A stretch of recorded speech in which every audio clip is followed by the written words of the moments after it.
What's going on? Welcome. I'm actually just mind blown. I'm just mind blown the clarity. I'm still trying to figure out if the Google Pixel phone does have a higher quality video. Feels fresher though. Yo, thank you. Thank you, brother.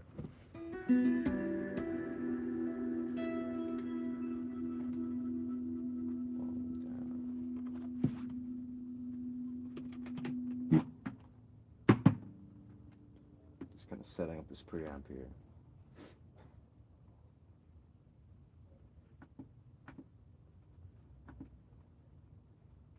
Yes.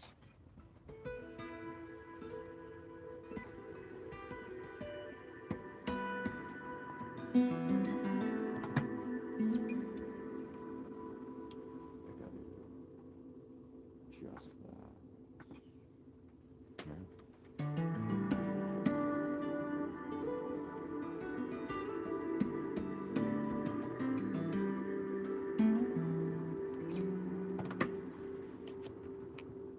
What's good? Welcome. Welcome, heaven. What's poppin'? Just trying to adjust this baby here.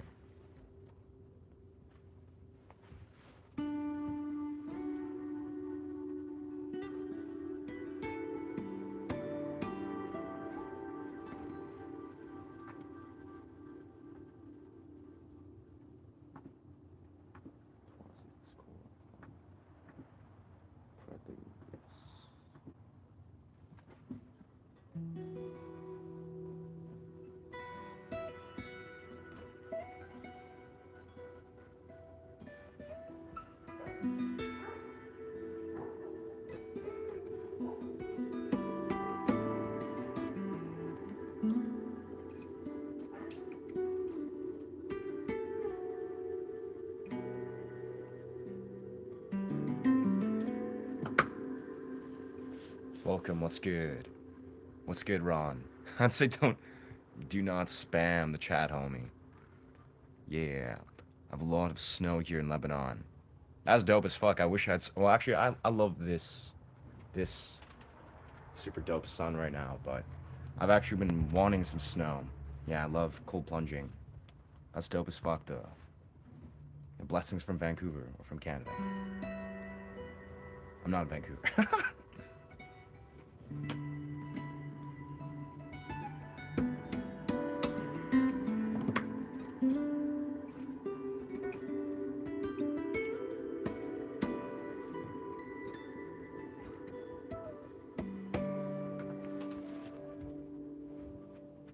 I love this POV, though I think I'm going to set up the tripod.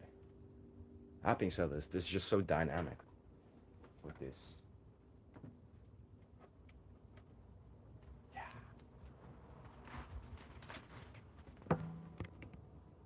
What's going on? What's good? Welcome, friends.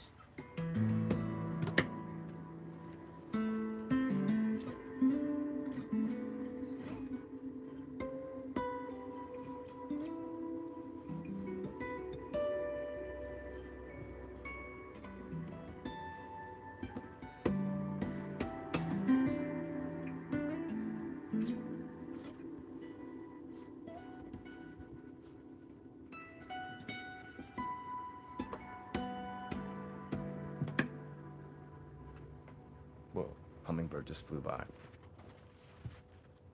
How's the camera attached? It's a mount. Yeah, it's a mount that's chilling on my headstock, on my guitar, yeah. How have you been so far? I'm good, brother. I'm good, Gavin. I'm just chilling. Yeah, I just kind of woke up an hour or two ago, drank a bunch of cacao. Kind of just envisioning what I want to do with my day. I'm thinking a lot about training capoeira this last bit, yeah. Beautiful. Renee.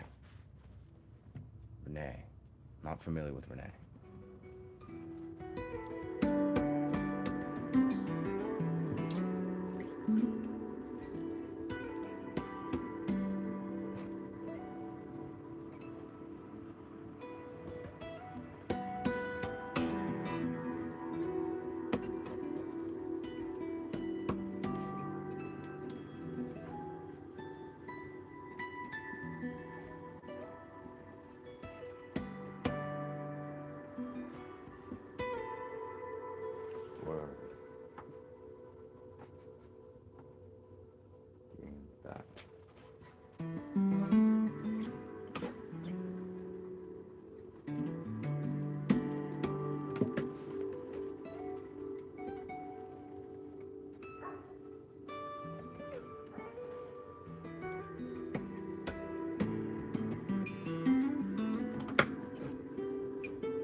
There we are. I think the way I have this Google Pixel phone aligned, it's kind of heavier for the camera mount, so I gotta kind of adjust. This clarity, though, of picture, I'm not sure if it's just an illusion or it's just... It's HD as fuck.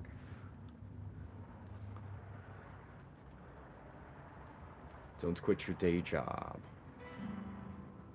I don't have a day job. I'm a gigger. I do gigs, brother.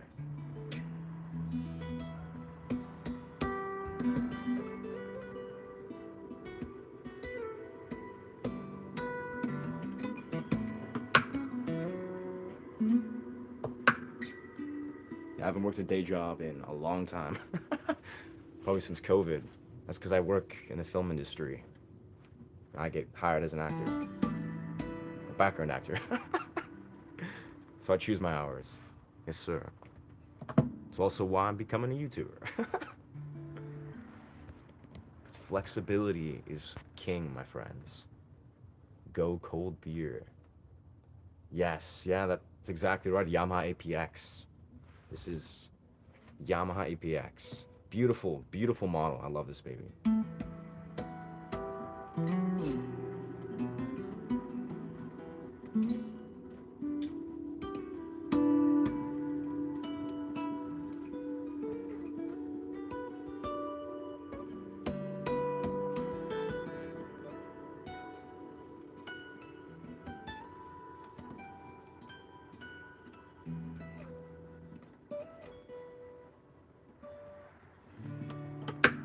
It's crazy. I have to go, at some point, go set up my Wi-Fi, because I can't, this new phone that I just got, I have to set it up through my plan, or else, yeah, or else I can't use roaming Wi-Fi or data.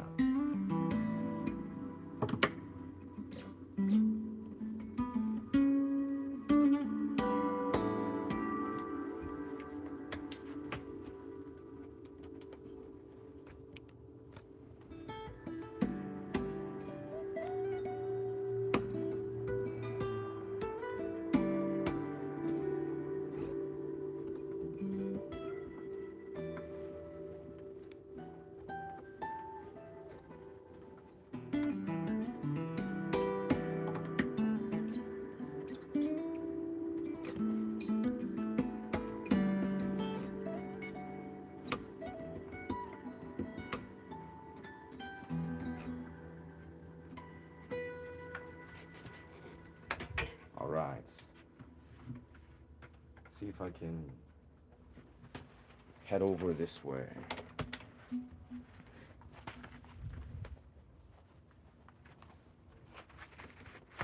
Damn, this weather's crazy.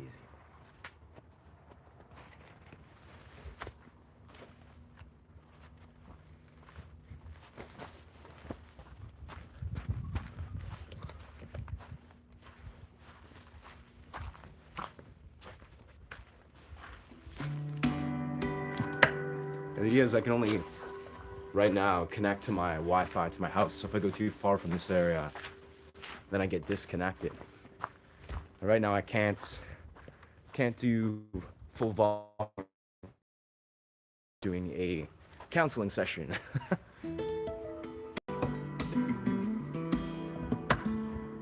That's why I was kind of having to whisper. I was trying to like not be too vocal, too loud, but I don't know. That being said, I don't like doing that. I'm the kind of dude where I just honestly, I just like not giving a fuck about just being vocal, you know, just allowing myself, if I need to speak, if I need to play guitar, if I want to jam out. I do not enjoy censoring myself.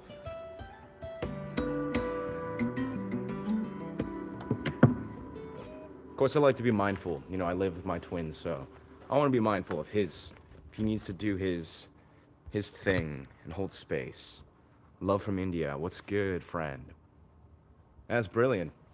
Blessings from the other side of the world, my friend. Yeah, it's a pop-in day in Canada. I wonder how far I can go before I still have Wi-Fi. This actually feels strange. I'm just chilling outside in my strata.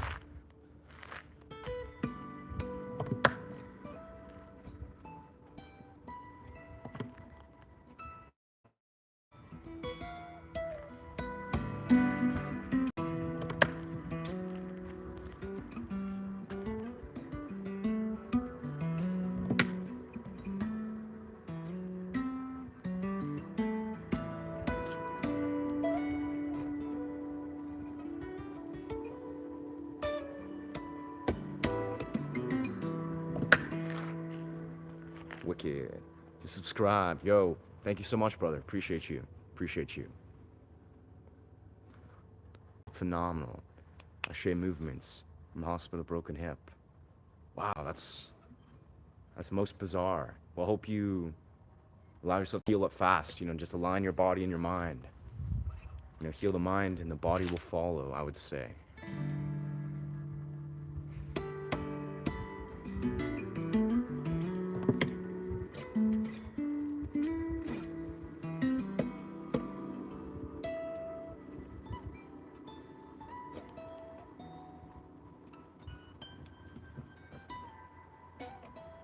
I'm not sure how good the audio is for this. I'm experimenting with this new phone. I imagine it's pretty crisp because it seems like everything's been an upgrade so far, but I can't confidently say that this is like the highest quality audio. Just chill on this tree here. Here, often I just hear like the sounds of everything else around me that kind of blends in with the sound of the guitar. So it's like I often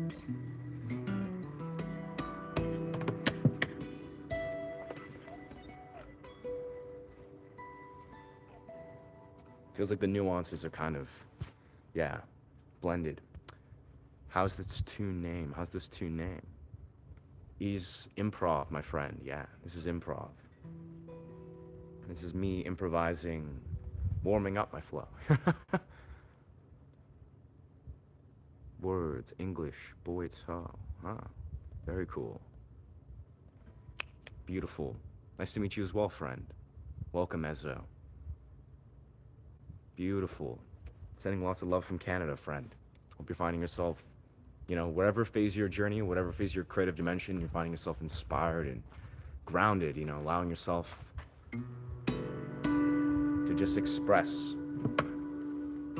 Just live your authentic experience. Feels like the harmonics are a little bit uncalibrated. Let's see if we can do that.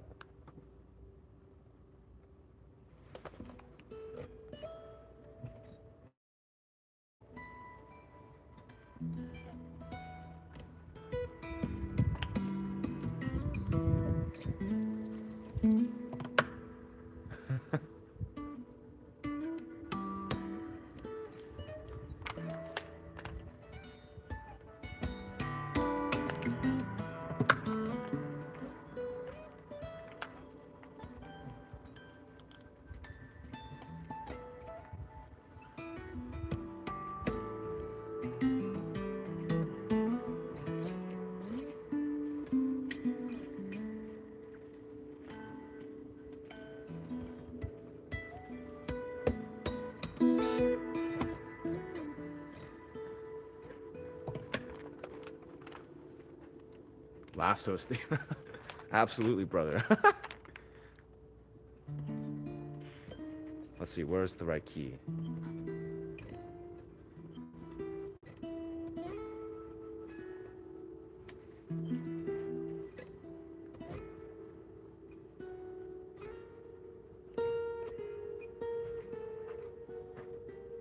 I botched that part. It's like, dude. I feel like I'm going to definitely go and actually look at the actual chords and theme, the actual chords and tab for The Last of Us theme, because I love that song and I feel like I could do such a rich harmony with that, be with the low notes.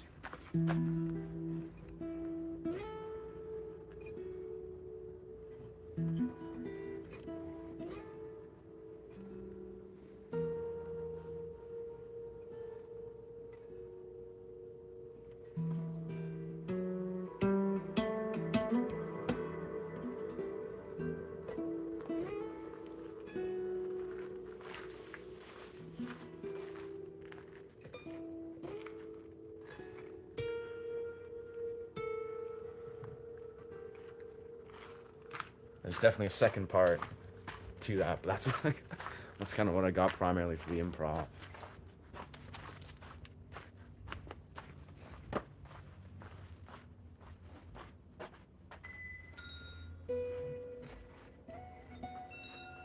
I'd love to improvise though in that key.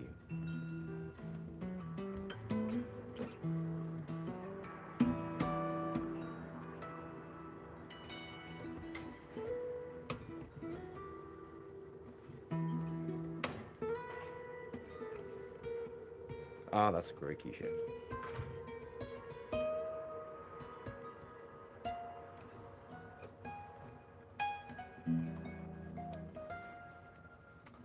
That B string though went out right there.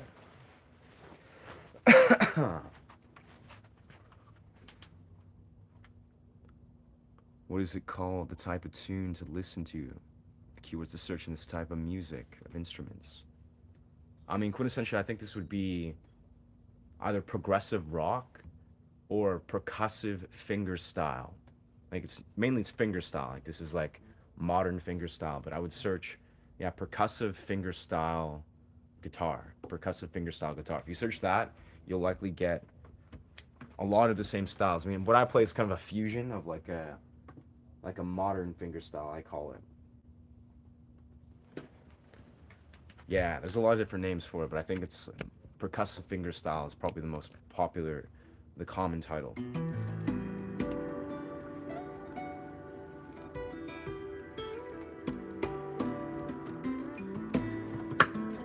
You know, stuff like John Gomm, Andy McKee, Mike Doss, Alexander Misko, and Marson, I would say those are often the artists that fit. If you can get, I posted this sort of previously before. You really can't be doing this. I'm outside of my room, dude. I can't. Ryan, it's the 1 hour. Yeah. I need this, and I can't Yeah. want you to make any noise. So I apologize, but you need to be.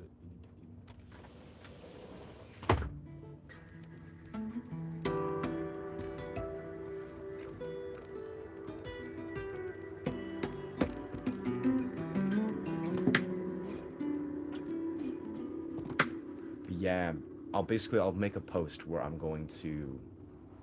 play some of the fingerstyle progressive rock artists. Yeah, Downtown Train.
Old Town Road. No, play Old Town.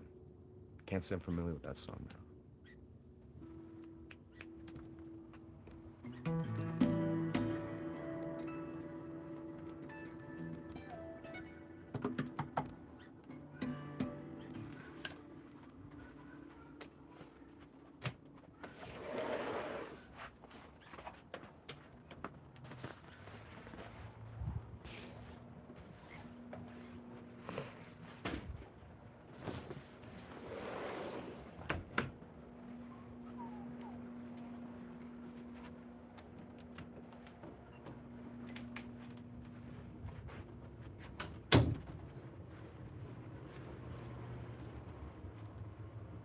Let's see.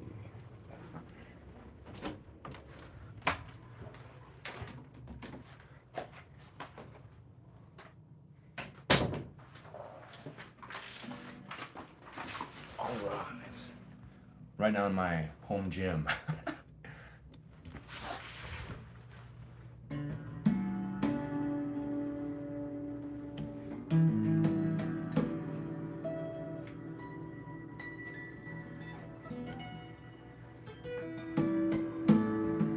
I actually kind of like the acoustics in here.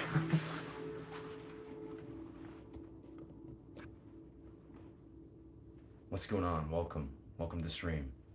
I appreciate the kind compliments, friend.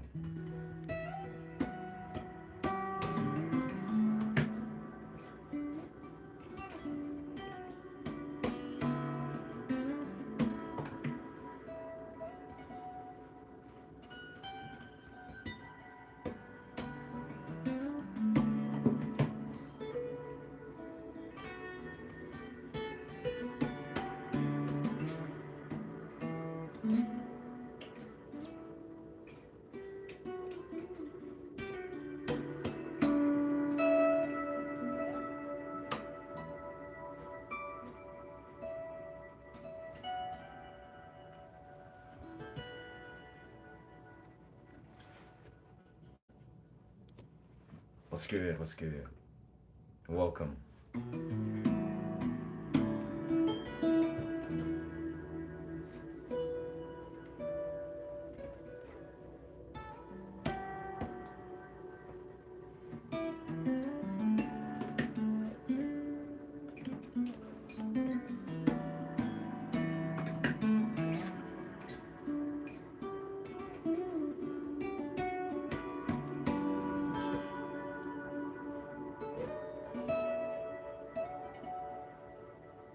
That's dope.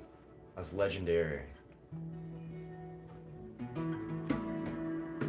Yeah, I often find that's what I love to do, sort of simultaneously in these streams, is if I'm playing other music or I'm like listening to requests or types of music people request, I'll just like improv over top of it. That being said, though, that's why I think I got copyright strikes from the one video, but I just love improvising over random stuff. Like that's genuinely, that just gives me life. Like just. Because you know, it's just like in so many elements, it's just like you lay down any riff you hear, like any orchestration, any song. That's quintessentially what I was doing for the longest time. Was I'd listen to like movie scores and video game themes and stuff like that. Trying to find a good lighting. This lighting here is kind of trash, anyways. Give us some talking heads. I can't say I'm familiar with that one, brother.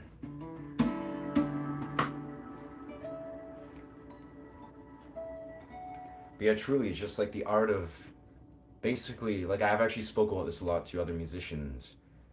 I feel you can evolve very rapidly if you literally just, this is essentially what I do, is you listen to orchestrations, like movie scores, or like say Hans Zimmerman stuff, and you allow yourself to learn to improvise over top of these kind of musicians. I can't seem to face up the facts. Fat kiss. Okay, I don't. I cannot say how to perform. I'm tense and nervous. Sweet, dude.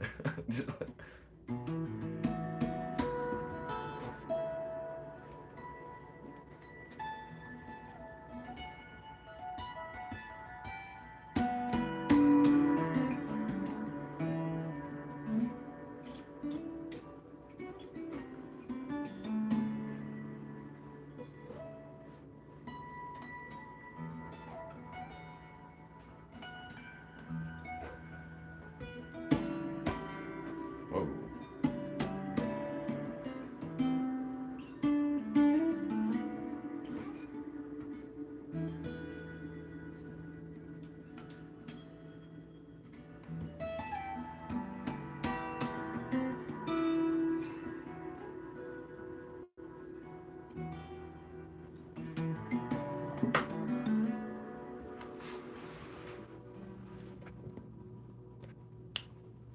I'm mood for joints. I can't tell if that's a song or. I mean, that's sick, dude. I definitely found when I used to smoke weed, it was kind of like. It was definitely one of those things that could accent everything. And that being said, like, I still feel like. You know, I've had previous partners or people that I meet that are just like enamored with smoking weed and pairing it with many things. And it's kind of funny, I've actually found that's what I like to do, but with cold plunges and dancing. Where it's like, you know, if you can pair anything with, say, you know, like people, they have a cigarette or they smoke a joint, it's like, I personally find I like to do the same thing. I pair everything, but with dancing and cold plunging.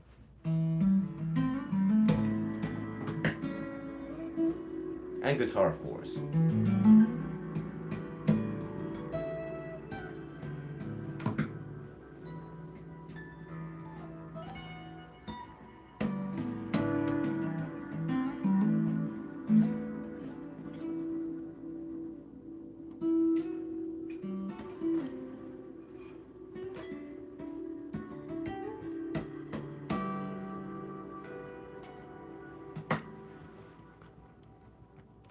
Let's see, I feel like I can make some adjustments to kind of have this more stable here.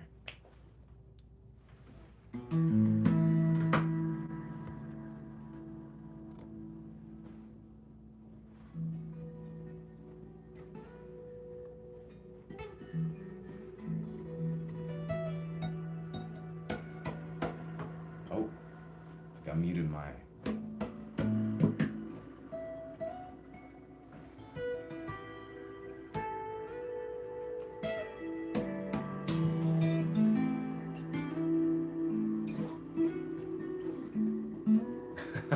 It's really awesome when you get to this point.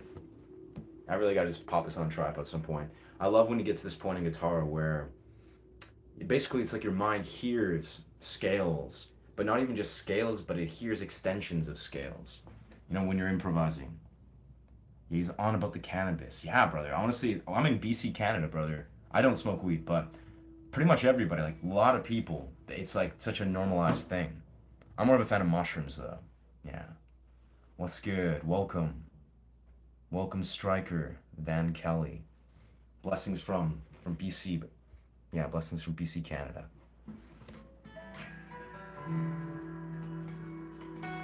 Oh.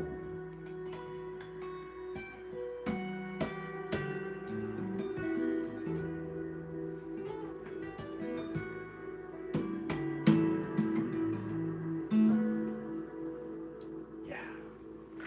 That's the one thing about like roving or like having this mounted here. It's like I gotta be very sort of particular about the angle. I feel it's like a less organic feeling than if I have it sort of stationary. We talk about new. This is bonkers, brother. Your flow with the picking is a really nice cadence to it. Why, thank you. That's such a beautiful compliment. Like, I definitely know this this fellow. I think he was from India yesterday. Really cool guy, but he was commenting on my, I guess the cadence and the style that I do. Like, it's very unique things. Like, I don't think about that a whole lot, but I remember I was jamming with a friend of mine who was a guitarist who was like 10 years older than me. And I guess he openly commented how he really appreciated how I, for whatever reason, like especially when I'm playing with other guitarists, I like to intentionally create space.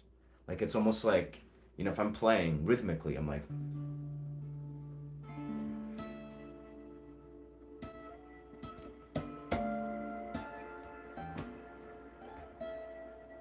that's very spacious, where it's like creating space to breathe, but it also has room to layer in harmonies, you know, layer in vocals, layer in other guitars, layer in violins. That's kind of like the way I've noticed myself.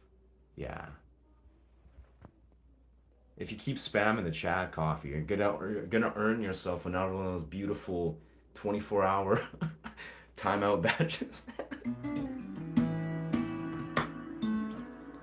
I'm surprised though. I'm really surprised that, yeah, you don't understand. You don't get the harmonic, obviously. Beautiful. Like the fifths are. I deeply appreciate that. I agree. Like the fifths. Yeah. It's funny. Like I swear, the more I've like formally understood music theory, like trying to connect the dots and really just begin to teach and explain the elements that I understand intuitively. It's almost like intuitively what I'm doing rhythmically, what I'm doing like melodically is it's pretty intricate. It's stuff that I don't consciously think about, and how I taught myself a lot of these things was surely very intuitive. It wasn't like I was consciously trying to do advanced stuff.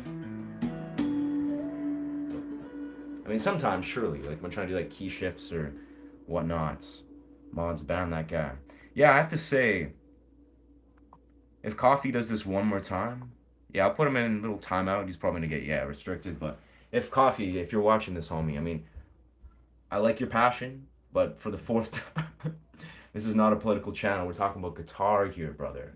We're here to listen to guitar. We talk about music. You know, if you have opinions on that, feel free to chime in. But otherwise, yeah, I don't think you're in the right place, friend. I think you're lost, and you might earn yourself a ban. Yeah, that would suck, bro. Yeah. How many years have you been playing guitar? I've been playing guitar for 16 years. Probably technically 17, if I'm counting the years correctly. But yeah, about 16, 17 years or something like that. And that's like, yeah. Coffee was timed out. There we are. Yes, sir. Hell yeah. Can you do blues with your style? I can. I think someone asked me about blues. I don't think it was you, Beast. I think it was someone else about how how can I play? Or no, they're asking jazz.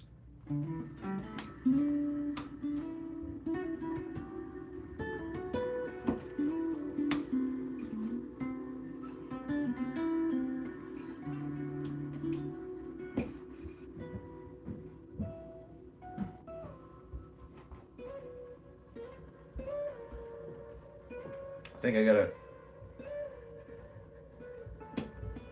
I know I gotta think very rhythmically and really focus specific keys if I'm trying to do blues. But yeah, don't do it very intentionally, but I think I love blues. Like I've been listening to a few songs I would consider more blues inspired that, I do vocals to, and it sounds beautiful. Like I have to say I love blues. It's strange how like I wouldn't always quintessentially identify with blues. I was very like classical, flamenco, jazz infused. But blues is just so beautiful. Like it's the roots of so much good music and good chord progressions is surely within the blues. So it's, yeah, very atmospheric. Hell yeah. Appreciate you, Striker Van Kelly. Yeah, welcome to this channel. Yeah, what I typically do, because right now, actually, like I was saying, I have a twin brother, and he's trying to do some sort of counseling session. So, yeah, I have to like, I'm sitting in my gym right now, and I'm kind of wandering. But usually, what I do is I'm just chilling in my room, in my studio, and I like to do nature streams. And I actually got to set up this Google Pixel phone that I just got, and then I'm gonna go for a nature stream. So yeah, capture some beautiful forest stuff while playing guitar. Thank you, brother. A beast. I play beginner 3/4. I'm 3/4 classical plastic strings for decades. That's so awesome. I love that. That's super dope. I mean, I have so much respect for that classically rooted style. It's funny, like I took guitar lessons for like 2, 3 years, mainly doing like metal, punk rock, and like very like, yeah, like alternative rock, lots of like rock genres. When I was like 11, 12 years old, I did guitar lessons. And then, strangely enough, I hit this point when I turned about 19, 20, I bought this guitar. And then I taught myself progressive rock, like classical, or I guess it's more modern fingerstyle progressive rock. Or modern fingerstyle guitar. It's got a lot of genres, but this is kind of like the guitar style I play now, which I've honestly been in love with the last like 9, 10 years. And it's definitely the furthest I've gone with guitar. It's like, I feel like that when I discovered this style, I really fell in love with the process of learning improv and understanding the guitar. Get back to you. Facts, yeah, for sure, brother. What's good? What's good? Smile. Cool, brother.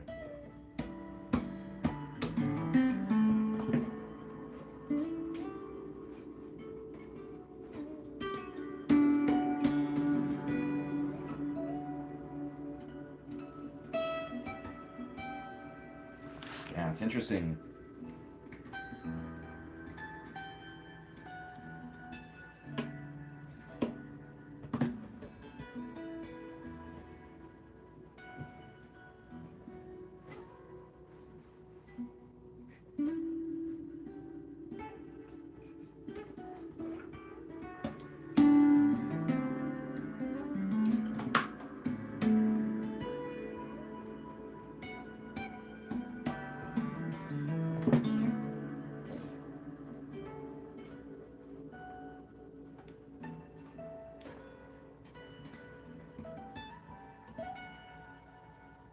Yeah. Fingerstyle, baby. Let's see, what's that? You tell this happy Republic Day, please. Hell yeah, bro. I mean, yeah. Happy Republic Day. Republic Day. I don't know, I'm not very political, so. happy day to be alive, friend. Happy day to be alive. I don't know what the republics are.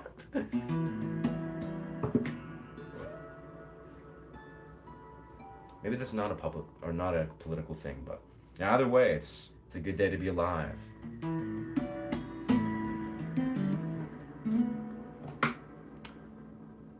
So that guitar is like 15 years old. That it is, or no, it's 10 years old.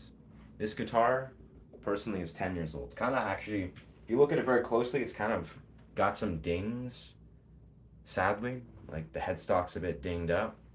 It's actually quite it's a couple little blows, but I bring this with me literally everywhere. Like if I go to film gigs, I go to beaches, walking down the street, I literally bring this with me everywhere. So it makes sense that it's got some love taps from the universe.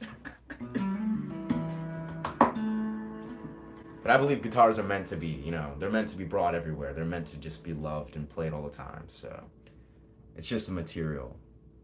Beautiful Republic Day in India. Very cool. Bless. Hope your brother's session goes well. I have a sister, not a twin. That's beautiful. Yeah, I mean, having a sister is similar to having a twin. I mean, it's like if you had a sister that you've known since you were 1 year old. So it's possible to have a similar bond, definitely. Yeah, but brothers, sisters, wherever is. Siblings are interesting. There's something.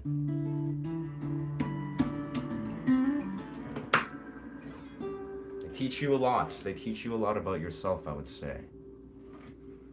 That's very sweet of you. It's very sweet of you to wish my brother. He's a good session. He's probably doing good.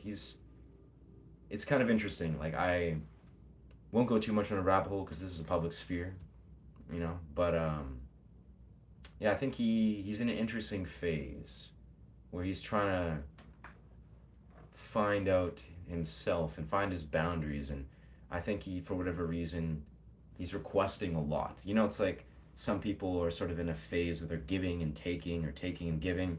I think he's kind of in a phase where he's needing to take a lot or figure out what his boundaries are. And I personally, for me, that's kind of a foreign entity where I've spent many years, wanting to honor other people's boundaries and really just trying to offer a space and energy if I'm in people's lives, or I'm just trying to be respectful of people's boundaries and basically just trying to be abundant, have an abundant mentality. I really deeply feel that's an important part of life, is not just trying to, it's almost like you choose the beliefs that we have in relation to how we receive and give in the universe. And I don't know, it's that being said, we're all allowed to just learn and figure these things out at our own pace. OMG. Heck yeah. Call Benita Habla. Thank you. I'm not sure what that means, but thank you. What's good, Jay? What's good, brother? Friend. My useless English dog German Shepherd. Huh. I'm so confused what that means, my guy. So you're talking about your dog. He's still very small, so I'm asking what to play him with. Huh. Like musically, or just like play at the park? I draw and sketch skulls. Share the post on my channel. Hell yeah. I call it skull sessions. Hey, that's beautiful. Absolutely. I would love to do that. I think that's a great idea, Striker's Van. That's part of my intention with this channel. Like you may or may not, if you're new to this channel, which I think, yeah, you are, I have a lot of core intentions to what I infuse in this channel. And what I mean by that is, like, there's a lot of, like, burning, passionate reasons of why this channel's came to be. Like, this is, like, I've spent a lot of time, and part of it is, yeah, I want to just plant those seeds of being like, hey, you as a creator, I'm a new creator myself. Like, I've recently just hit the threshold of 750 subs, but literally 2 weeks ago, I was at, like, 200 subscribers. And, like, that's the idea, is, like, I think it's not only about just if you desire to be a creator, if you are an artist, which is a creator, just have a vision, like let yourself be bold, be unapologetic. I think this is a very important thing in life. And obviously we're all going through our own unique phase. Like we got to figure out and integrate and develop our art forms. But yeah, just like, I think there's something beautiful about connecting deeper and shedding light on the value that you have as an artist, because obviously 1000% you do. Hey, guess what? I'm eating fries with cheese sauce. Facts, that's great. Hell yeah, nourishment, brother. But yeah, look, anyways, my long story short is, part of why I do these streams, why I create this channel, is to invite people to tap into creative dimensions, to tap into their inner creator if they want to be a creator themselves, just to pass on the torch, so to speak. Alongside just, interject oneself into the universe. Like, recognize the beauty of experiencing human beings, right? New sub on that. Hell yeah. That's so beautiful. Thank you. Thank you, Striker. Or Striker Van Kelly. Can we do a collab? I'll be pretty down, yeah. I'll be pretty down. Let's definitely talk about that. Like I know for you, Beast, I feel like we connect. We could do some cool like collaborations of sorts. Shea movements. I'm the hospital. Yeah. That's unfortunate, Daryl. Well, I can play some music and send good energy to you. Yeah. Because I feel you, brother. The hospital, I think it's a trying time. Like be strong, stay strong mentally. Allow yourself to just really focus on healing. Healing your mind and then let your body heal. But yeah, swift recovery. Absolutely. But yeah, as far as how I am, I'm pretty good. I've actually been very good. Yeah. I feel like truthfully, this is no surprise maybe, but like I I'm kind of prone to burning myself out. Like not the immediate sense, but these last like few weeks I've been like grinding, like really grinding in like all elements of my life. And yeah, I think I've been fortunate to I went to a really awesome show the other night. Met really this really awesome woman, and we connected a lot. And I found, yeah, I saw a lot of friends, listened to a lot of really phenomenal music, and I feel like that really nourished my soul. Like that really brought me back into a really powerful state, like a very grateful state.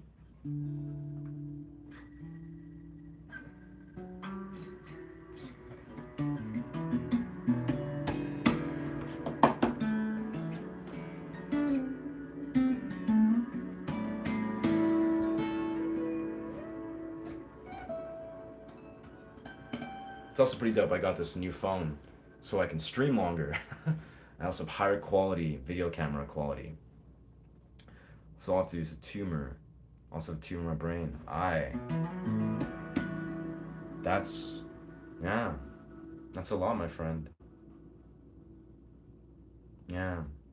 I don't know. I honestly, I'm not a doctor or a medical specialist, but obviously, I think like sort of if I were to offer advice, I mean, I think you just need space to be held, to love and honor yourself and let yourself process. But I would say simply the mind and the body have a really powerful relationship. Like if you can really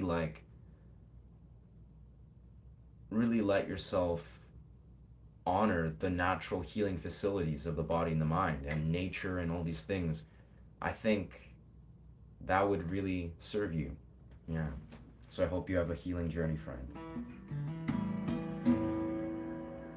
Because I mean, yeah, the human condition is quite intense, surely, but I think with awareness and just genuine gratitude, one can overcome many, many, many things. And when I mean gratitude too, a lot of us, we might think of the word, because I know when I was going through a lot, like, processing lots in my life and integrating trauma through various years, I was kind of in this place where, we can think of what gratitude means and we think it just means like saying, I'm grateful, I love this, and that is part of it. But I think gratitude in the simplest right, more so it's a state of being that you naturally evoke. Like it's like you basically, I really feel this. It's like, I mean, there's obviously various realms of it, but I think in my experience, gratitude is a thing that it overwhelmingly just pours out of you when you are aligning yourself with the things in life that is in alignment with you. It's like if you're, sitting and plunging in the rivers in nature, or, experiencing nourishing love and openness, or playing with a cat or something, or, I don't know, dancing. It's just like there's so many beautiful things in life that one can be grateful for. And I think the process of experiencing gratitude and radiating that outwards is literally just allowing ourselves to feel everything so deeply as humanly possible. And I think in this world, like 2026 context, a lot of us, for whatever reason, at least as a man, like speaking from a man's perspective, because obviously I am one, is like a lot of us, we are apt to escape. We are apt to suppress. It's almost like the natural product for a lot of human beings in general is to try to not feel everything so deeply. But I think when we allow ourselves to be open to the universe and let it bless us and feel everything, like really unapologetically recognize the role of all these things, then we can see how we can align with things that make us just ecstatic to be alive. But yeah, prayers, can you keep me a promise? I honestly, I can't keep a promise that I don't know. But I mean, yeah, feel free to share, brother. Like, I'm just a musician. I'm not a I'm not a healer. Well, I'm a healer, but I'm not like a, yeah. I'm not a divine being, just a healer. I guess we're all a divine being. I don't know. Caveat is, yeah. I'm curious if you ever wear your sneakers untied or boots. Huh. The Doors. Love the Doors. Alice in Chains. I like Alice in Chains, yeah. Don't listen to a lot. Love Nirvana. The Gun Club. Not familiar. Yeah. Hell yeah, Lucas. You got good taste, my friend. Acknowledgement to being your path, your power, and connecting to others. This moment. Just is this. Yeah, this chat. Grateful for you. Yeah. Absolutely. You hit the nail on the head, I would say. Kelly is his presence. Like, I really feel.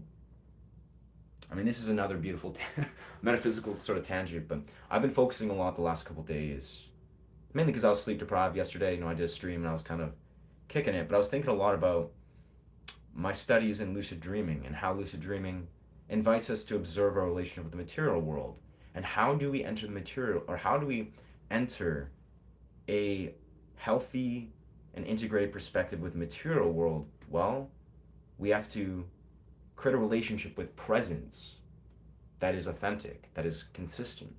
It's almost like, for a lot of us, like, this is a kind of a weird cardinal thing that I took away from a sort of like a philosophical conceptualization yesterday is, how do I say this? Oh, it's one of my water bottles I forgot about. But yeah, basically it's, a lot of us, if the answer was right in front of our eyes, which it is, often, a lot of us would not desire to look into this. Like, if the answer was to simply slow down, to be present, to maybe enter a deep meditative state, to engage and develop a relationship with the quantum or the dream realm, which is all the same, a lot of us, we would have resistance to this. Why? Because we've been programmed. And again, why? It's because our relationship with the material world, we're convinced so heavily that the material world is all it is. We're addicted to it in many literal ways. So this is why it's like, it's bizarre that that's this kind of a core truth that I was sitting with. It's like, a lot of us, we have resistance, myself included, to making like massive life-changing choices that are simple in essence. Like, that's the thing, is like, how simple is it to be like, I'm gonna go choose to, I don't know, go sit in nature. Maybe not all of us have that leisure right in this moment, but to be like, I'm gonna make a choice to honor a meditative, or even just like a state that develops something deeper. It's like we have more ability than we could imagine. Anyways, philosophical tangent. But yeah, do you ever wear sneakers untied or boots? That's a very interesting question. I mean, no. Sneakers untied or boots? That's the thing, is I'm curious. I'm curious why I asked that question, but I wear barefoot shoes always. Um, yeah, I've basically been wearing barefoot shoes the last like 2, 3 years now, and I've never gone back. I don't know why. My feet health have been better than ever. I never get foot pain. I have really strong feet now for some reason. But I just wear barefoot shoes. So yeah, that answers that. Is like, I do not wear sneakers or boots. I just wear barefoot shoes. Yeah. So much hate. David Burton. Thank you for the contribution, brother. Thank you for the contribution. Los Angeles. Hell yeah, what's good, brother? Blessings from Canada. Bush, come down. Yeah. Again, board meeting room. That's great. Honestly, that's it always surprises me. That's like, you're like the second or third person that's like, they're doing YouTube streams on a board meeting, where you're just like, you're in a workplace and you're like, let's do a meeting, we're all meeting, and then you're just like, let's just pop it on a screen. I mean, low key, if I was in a board meeting, if I was working in an office job type thing, I think I would do that too. That would be the move. I'd be like, all right, let's find let's find musicians and YouTubers and let's support them. I mean, YouTube. I spend quite a lot of time, like objectively, on YouTube, where that's like one of my favorite pastimes is like chiming into my favorite YouTubers, in little bursts of time. So what is your electric guitar coming? It's undetermined at this point. I have to order it still. Like I'm waiting to process a check from a film gig, which will probably be any day now. And then as soon as I get that, I'll order this guitar. And I think it'll only take like maybe a few days, maybe a week because it's in Canada. But I rock with that jacket. Yo, thank you, thank you. I get lots of compliments on this, and I've been wearing these exact type of jackets for like probably like 10 years now. It's like I got these at like a Champlain Music Festival. I met the owners or the creators, Harmonix. Harmonix, I got you, dog. I do got Harmonix.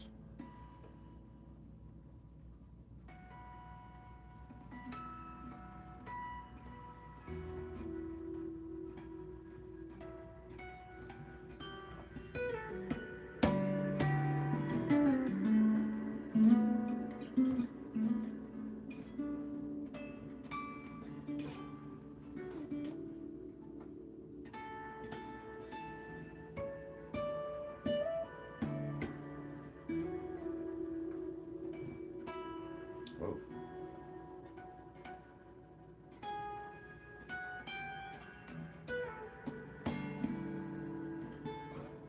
This angle kind of sucks. This angle holding this mount, but still, I'm surprised it flows. Yo, goods. Huh, okay, sweet. Put in the video in the near future. I'll be down, brother. Yeah, let's do this beast. Yeah, it's definitely, let's do some sort of, yeah, if you have, I'm not sure what's the best way to connect. I mean, probably feel free to add my Instagram. But yeah, let's talk. Like let's talk on Instagram. We can kind of arrange a setup. Ashay movement. Can you please promise that you'll never wear your sneakers untied? Wow, of course, brother. Absolutely, Daryl.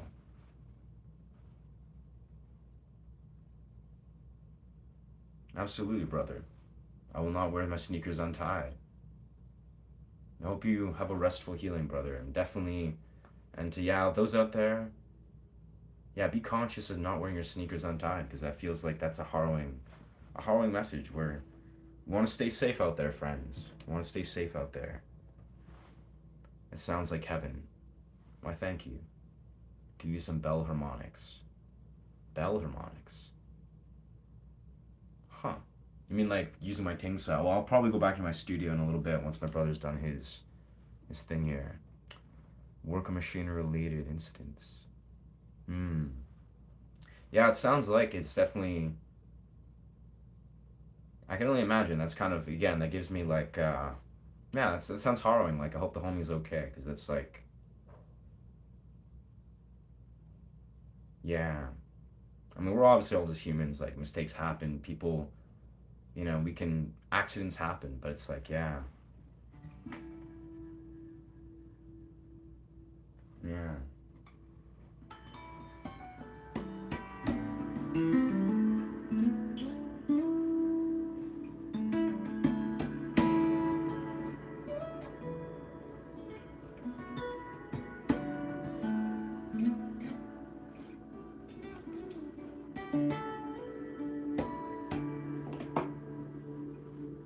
Yeah, I know for a fact, like when I used to work in, I did like Reno for a bit, like number of years back, and I was also doing like moving for a period.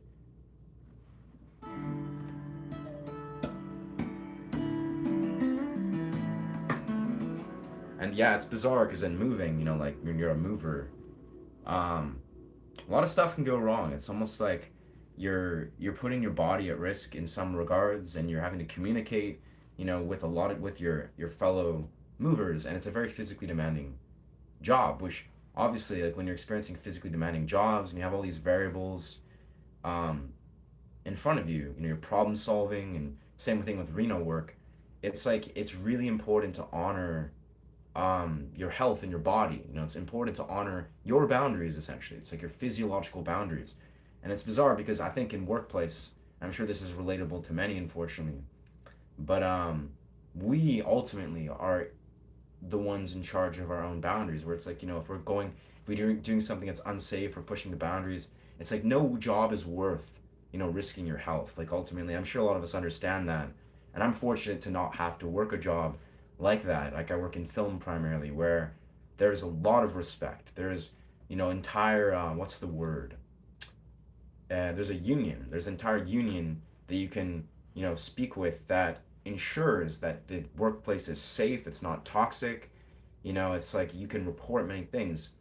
But yeah, I think honestly, I mean that's a tangent. I won't go into deep, but I think it's bizarre because the workforce, like jobs per se, I posted you on the community post. Hey, thank you.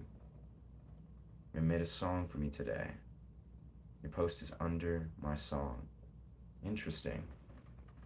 Hell yeah, I'd love to give that a shot or give that a look.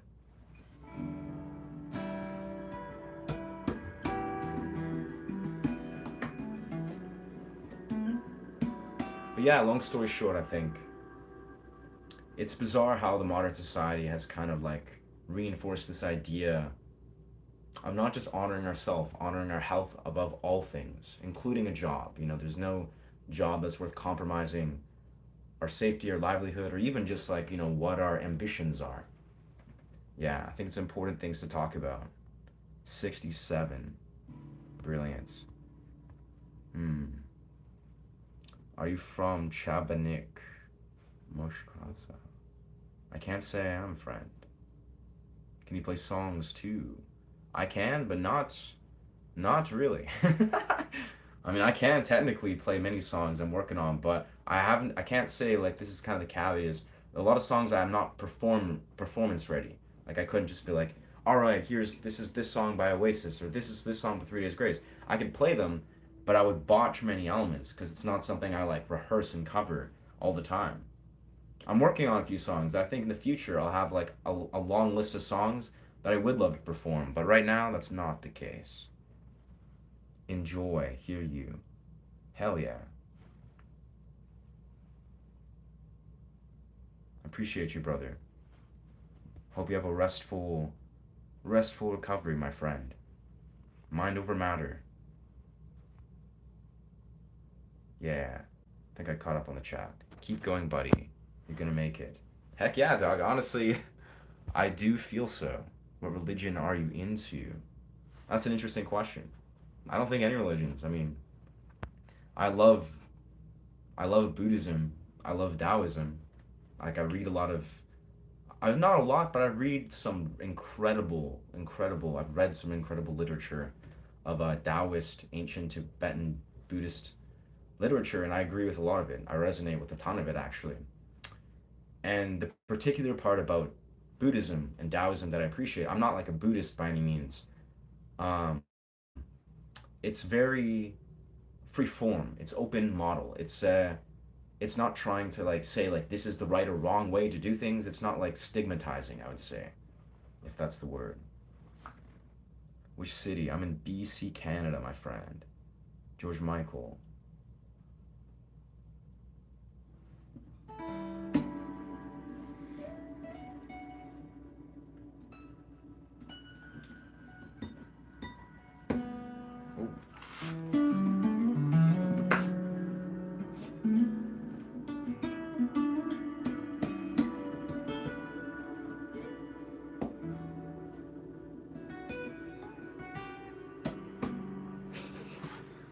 I'm botching these slap harmonics on this angle, but that's okay.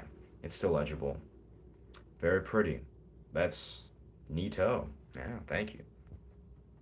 You know, genetics are yeah, they're a thing. Yeah. You have to check out Alan Gogol. Man, he's exceptional guitar and he's specials in bell harmonics. Dude, that's legendary. Alan Gogo LL. Thanks, bruv. Bell harmonics. Bell harmonics. Yeah, I'll have to check that out. I have no idea what bell harmonics are. I mean, from the definition. And yeah, brother, of course, Daryl. Yeah, let's be friends, brother. Honestly, I mean, I'm kind of I'm in a weird, what's the word? Disposition where it's like I often just go to random places all the time, and this probably checks out because it's this sort of style of streaming that I do is I just go to random beaches and random parks and just play guitar and just meet people. Like I like embracing strangers, like in a healthy way, obviously. It's like I like to just like, and it's also because I'm a performer. I'm like I busk. I often just go and play, and I have played at least historically a lot in random places. So I'm literally just there to put out an intention to play music for strangers. And what I've come to learn is a lot of people are pretty awesome. Like that's kind of, and obviously it's all reflection, but you have to check out. Yeah, hell yeah, brother. I'm in BC, yeah, British Columbia, Canada. Okay, cool. I'm off the coast beneath the Great Barrier Reef. Damn, that's dope as fuck. On an island in Austria. Hell yeah. I'd love to do that. That actually sounds beautiful, Miss. Yeah, Miss Van Kelly. Because I very much. That's actually, strangely enough, that's part of my vision. That's my intention. Is like, I have various concrete visions with a lot of what I'd love to do with my life. Some of them are like, kind of like pipe dreams per se, like things that I just think of. I'm like, okay, it's gonna happen. But one of them is, yeah, I just want to travel the world as a full time YouTuber and perform, like literally just wander. And like that's kind of, so I'd love to. I'd be honored to just like, if I find myself in Austria, which I don't know, it's gonna happen one day because I feel like that's the key intention is I want to travel a lot, like just Thailand, Peru, freaking California, everywhere as much as I can and do the YouTube thing and play music, with people. So it's a possibility, absolutely. Yeah, that's my goal. So yeah, your son busks as well. That's super dope. See, that's the thing is like, I'm in BC, so it's like Vancouver is the main suburb. It's like the lower mainland, right? And the busking scene is really, really beautiful there. Like it's really like the busking scene. It's sparse, obviously, because like buskers are just like they're rare more or less, but the people that do it are incredible.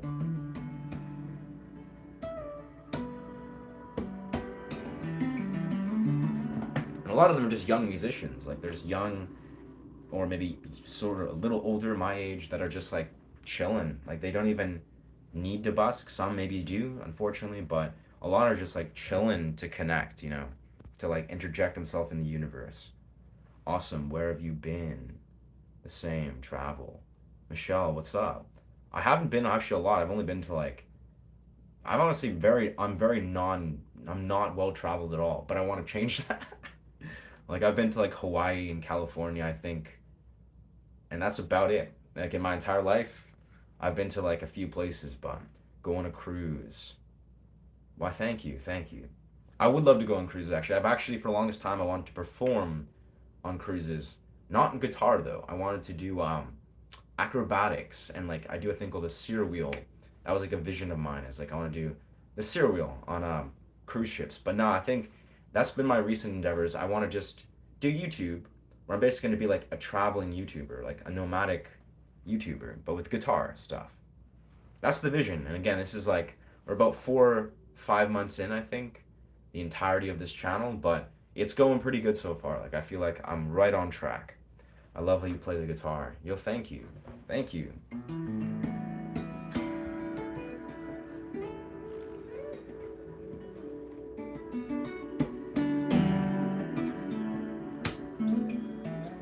I definitely feel good about my ability to improvise on guitar. And like that's things like I feel strongly about in everything, like even beyond just like playing guitar, because I'm also a tutter. Like I dance. I'm kind of doing it right now. It's like I do various styles of dance, and like I really strongly believe I also do acting. It's like all these dimensions of performance art, all these dimensions of particularly improv, is really life changing. Like I really feel this. Yes, yes. Only reason to go out is find your soulmate. In your opinion, yeah. That's not a wrong opinion, friend. I wouldn't say that's the. I think that's almost like a less purposeful life to actually like think you just have to seek your soulmate. But where you are correct, Evangelia, is you will find your love, like true love, like partners, healthy romantic partnerships, only in the real world. This is what I've learned over and over and over again.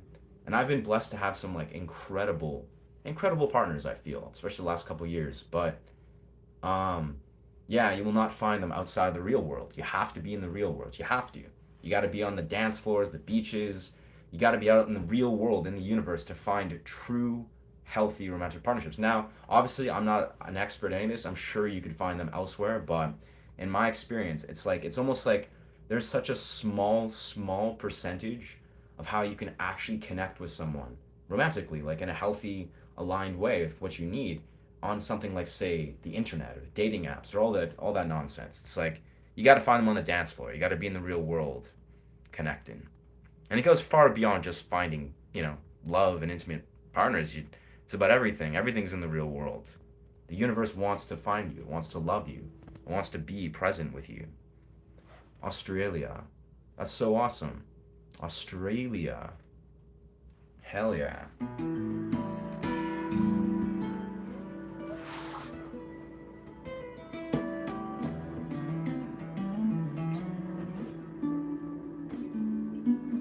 Australia seems like a really cool place, honestly. Like the scene of it. Yeah, this is my kind of mini gym here, but I also happen to have a gong in this gym, right here.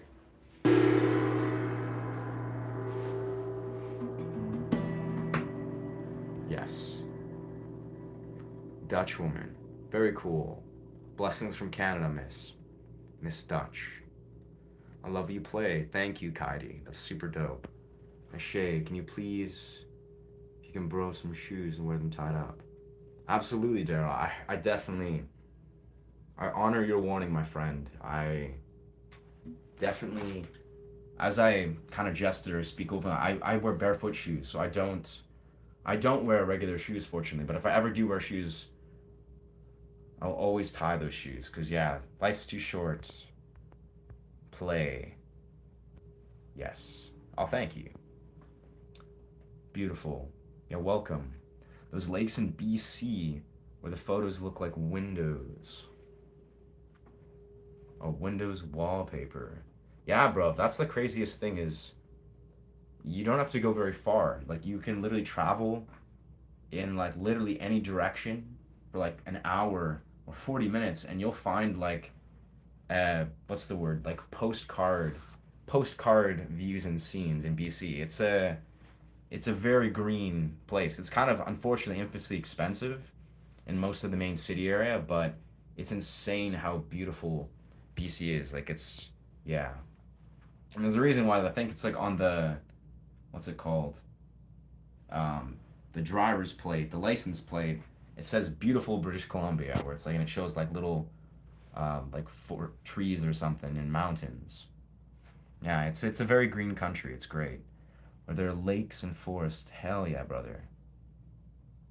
Yeah, honestly, brother, if just feel that. Like I feel the same in some contexts. Like I love BC and I feel blessed to live here, but I would love to live in like Greenland or no, Iceland.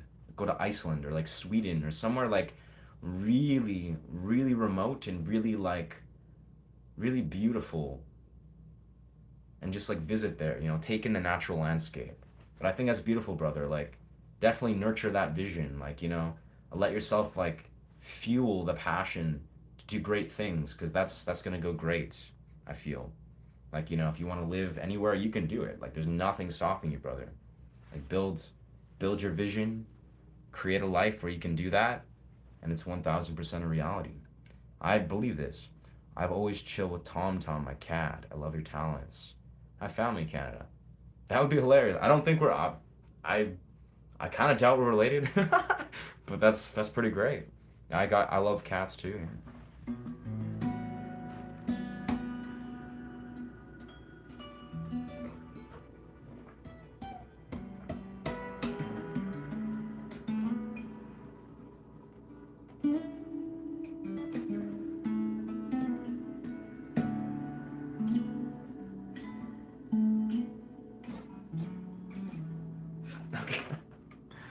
Yeah. Sing I Want to Be Yours. I'm not familiar with that, friend.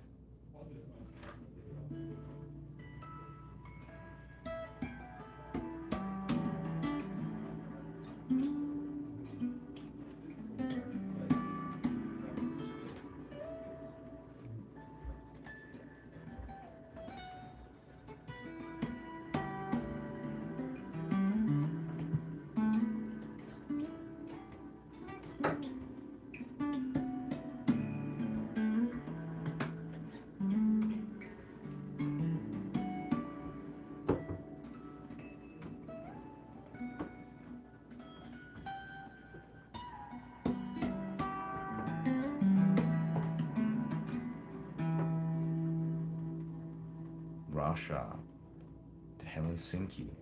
Interesting. Yeah, Russia seems actually pretty cool too. I mean, the natural landscape, I would say. But Alaska, it's pretty remote. Interesting. I wouldn't say Alaska's near. It's not necessarily near. I mean, it's not far. Yeah. Bro, you won the lottery. That's crazy, bro. Thank you for sharing your unhinged opinion or thoughts, dog.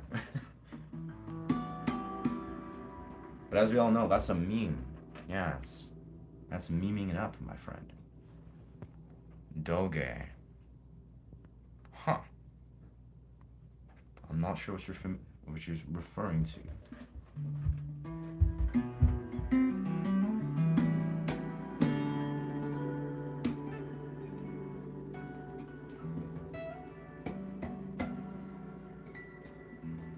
I am done. Thank you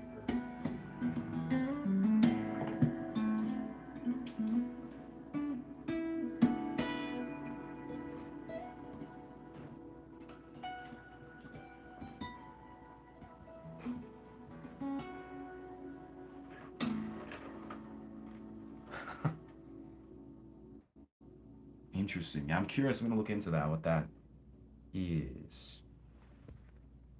Try some Indian vegan foods, man. Vegan foods. Huh. I mean, I eat quite plentiful, yeah. Just lots of sweet potatoes, lots of very clean, like, base food, like foundational foods. Yeah. I'm always open. I cook a lot too, like trippy.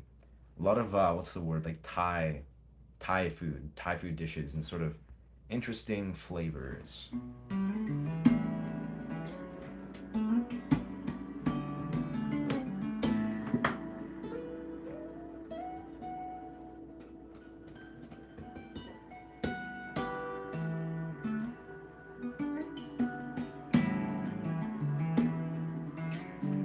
Beautiful.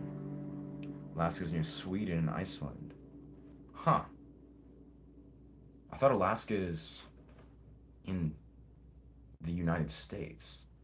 I'm so confused, bro. I'll have to look into that because I don't know. Hello. Hey, what's going on, Miss Yanma? What's going on, Miss Yanma? I'm pretty good. I'm pretty good. Beautiful. Thumbs up. Thumbs up right back at you. The dog pic. Ah. Huh. I have no idea. It's possible. May have forgotten. It's not possible. That's very kind. That's very sweet. It's very sweet of you. Appreciate that. I'm just chilling. No, I don't. I don't think I'd forget your energy. Sending the good energies. Yeah, but it's funny though. I know for the homie Beast saying about if I look a bit lean. That's interesting. I don't know, bro. If it's like it could be the lighting. The lighting's maybe kind of like making me look lean of sorts. That's very kind.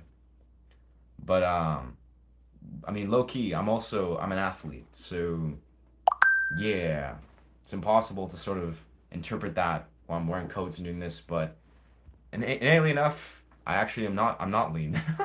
I'm actually quite shredded and I'm a very healthy weight. Most people, it's kind of like they're kind of mind blown. Nice bone structure. is, yeah, I don't know. I mean, I don't know where the leanness could be. My Ukrainian genes give me this like um composition, but, I'm healthy though. I appreciate the concern, friend. But I'm very healthy, I would say. I'm vegetarian, could benefit from being more experimental. Yeah, brother, that's what's up. Honestly, that's let's go.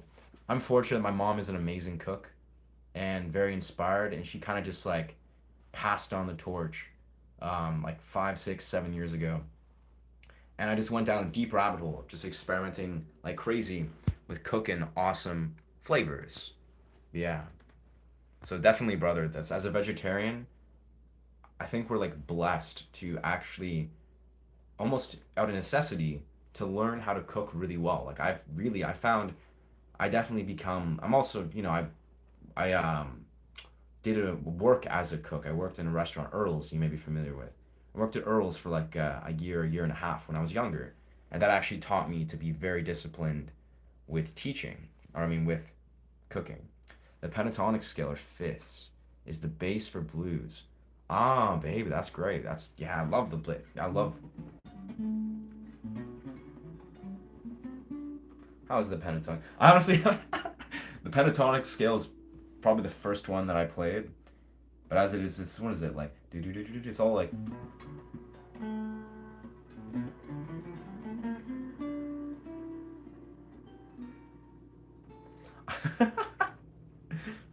Yeah, I like pentatonic scale. That's good to know, though. I haven't thought about the pentatonic scale in quite some time. I mean, I play it probably frequently, but so let's see. Also, astrologically, it's the music of the spheres.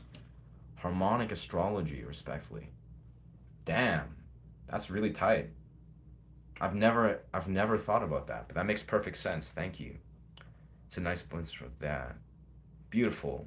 Hell yeah. That's honestly, I I love my genes, like Ukrainian and English. I mean, I've lived in Canada my whole life, so I'm not very connected to like the culture and the heritage. But I always resonate deeply with Ukrainian people and English people. Like all the culture, I know it only from what I, you know, find through my Canadian uh, ancestors or my Canadian lineage. But yeah, I love Ukrainian people and European people are interesting. Would you consider learning martial arts or kung fu for self defense? I do know martial arts. Yeah, brother. So yes, I highly recommend if you're thinking about learning martial arts or anyone if you're thinking about learning martial arts, do so. Yeah, when I was like 15 years old, I started training jiu-jitsu and Muay Thai, and I actually have done Taekwondo. I started Taekwondo when I was like 7 years old. So fortunately, yeah, I've trained martial arts, jiu-jitsu, Muay Thai, kickboxing naturally. I've trained martial arts for most of my life, so yeah, I'm a trained fighter. I know how to fight quite well. I don't fight lots, like pretty much ever. That's kind of the fun little paradox is once you learn how to fight, yeah, the fact that you're handsome to my master. That's wow. That's wow. I'm getting love bombed heavy here. That's beautiful. I appreciate though. I appreciate it. That's you have Slavic genes. I guess that's what's if Slavic is Ukrainian, then yes. I think that's. I honestly, I'm not sure what Slavic is. I thought that was Russian, but I'm very mixed breed. New Zealand Maori. Beautiful. That's awesome. Aboriginal. Wow. That's awesome. Mixed bag of lollies. Yes. That's beautiful. Wow. Yeah, I very much I do enjoy Aboriginal mixtures and just like that's wicked. My cousin's also Slavic. Hell yeah. That's honestly I've met so many Ukrainian people that have immigrated, out of necessity to Canada, and they're just so dope. Like literally, some of them are the most like talented, passionate, unique people I've ever met, and yeah, it just makes a lot of sense. Where I'm like, these are cool people. Thought you were nonviolent and peaceful. I am, brother. That's the thing is I'm as peaceful as it gets. It's the philosophy of what's the word? It's better to be a warrior in a garden than a gardener in a war. And that's 1000% how I just happen to be. Like I trained martial arts for many, many years. Like I believe in the discipline the devotion, all the dimensions of like healthy, healed, integrated masculine energy. A lot of that, it's all been ascertained from training martial forms. And I train also all the time, like, you know, calisthenics, freeform tricking. Like, I train a lot. And that's the essence of it, is martial forms, like martial arts, has ingrained that in me. Like, even, like, I'm surrounded by, right now, in my punching bag, this is my gym. This is my punching bag. I got all my, like, my gear around me. But that's the paradox, brother, is most people, trained fighters, like martial artists, are the most peaceful and polite and respectful people ever. And that's intentional. You know, if you meet people, I won't go on a tangent for too long. If you meet people that are hostile and violent and, you know, quite aggressive, most of those people, I don't know. I don't know many people actually like that. But most of those people do not know how to fight. They're often probably fighting out of, you know, maladaptive programming and fear. And yeah, most people that are trained fighters are very calm. Like, you know, they're very chill. At least the fighters that I've trained with. Yeah.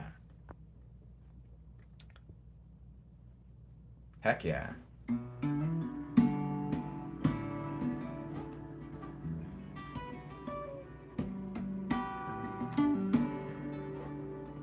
I think too, I have a unique background where this kind of speaks to the nature of, you know, how I've developed and how I do things is, you know, I'm a guitarist. Like, I've been a guitarist well before I was a martial artist, right? But at the same time, though, it's like, you know, when I was a kid, um, all I did was like, it's weird. As a young kid, I was very busy. Like, I did lots of baseball, do baseball camp. I did lots of taekwondo. I did acting, and I did guitar. It was like I was like a busy ass kid to a point where actually, as a 11-year-old, I burnt out. Where I was like, I gotta stop everything. I'm doing too much shit as a kid. But the idea is that I'm not just a martial artist per se. Not even. I'm also, you know, a guitarist.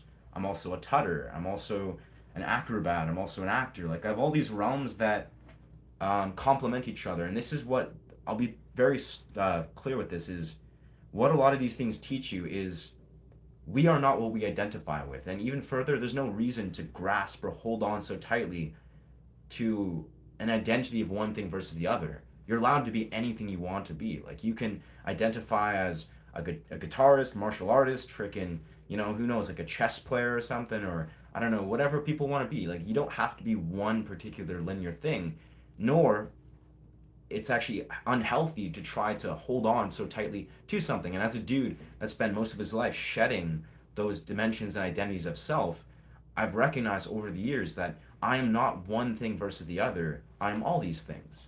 And yeah, it's been a healthy revelation. I'm happy that you're almost my age. You're in front of me. Just said this with a wink.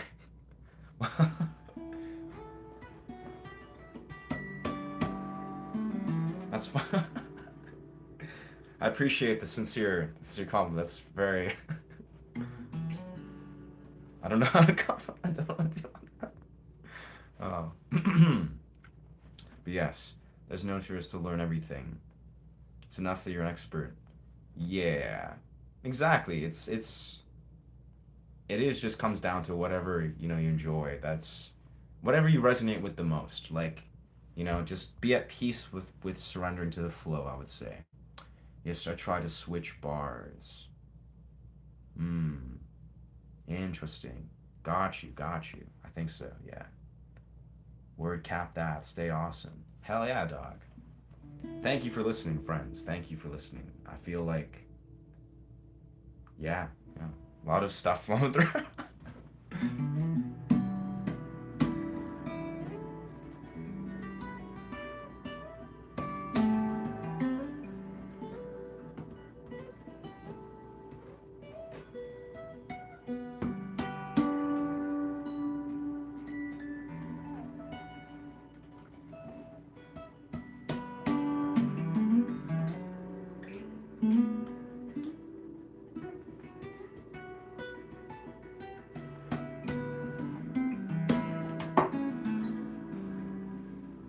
All right, I think my twin is done doing his counseling stuff, so I get to go back.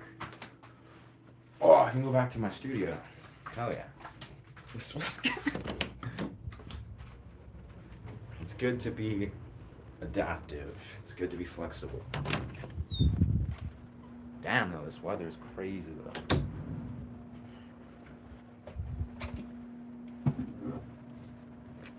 Man though, this is wild though. This Google Pixel phone though, it has such high battery life. Like it's generally such a nice change.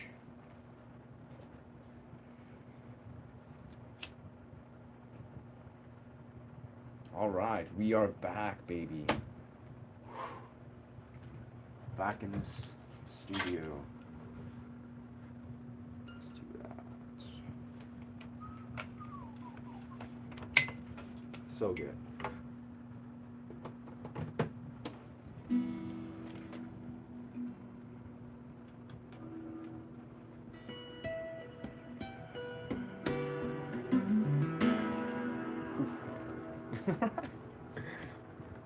All right, we can probably switch up this thing here and get a more stationary angle. Oh damn.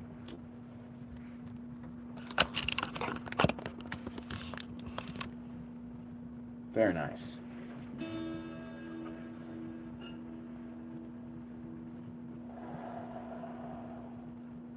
Where's my... Yeah, there we go. Huh.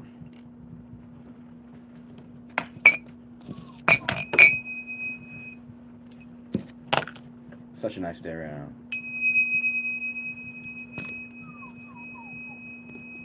Hey, thank you. Thank you for listening once again. Sayara. Music.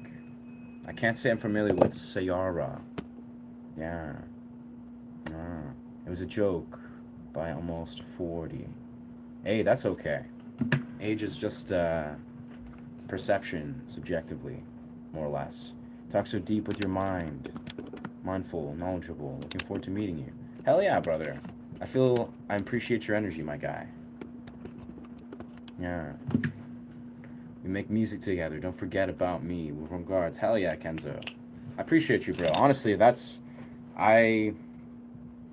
I don't know anything, but being this, I don't think I'm gonna, even if I become a big YouTuber or whatever, hopefully I do. Hopefully I do. I really hope so. I don't think I'm gonna change a whole lot. Like, I think, how I desire to live is kind of a very particular, I wanna, I just wanna be, I wanna be humble. I don't really desire anything but exactly what I have right now. Been through that, like 10 hobbies, beauty. That's what's up. Hey, 10 hobbies, 20 hobbies.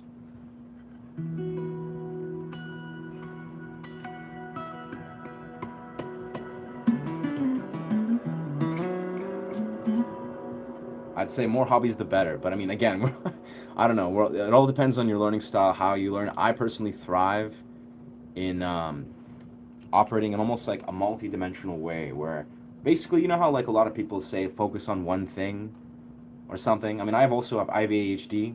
I think I'm a quintessential example of a dude that has successfully remedied his ADHD with lots of healthy practice and integration. But the idea is that I think we are, as beings, are not supposed to limit ourselves. We shouldn't be just like, but you gotta focus all your energy on this one thing and try to succeed or thrive on this one thing. I'm a strong believer that you should do it all. Like, if you have visions to be like, I gotta do this, that, and the other, you should be able to do it all. Now, obviously, you can't do it all at once, but everything has an intrinsic balance, I feel.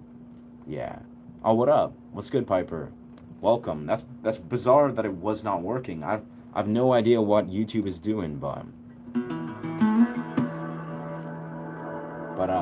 yeah, YouTube might be glitching out sometimes.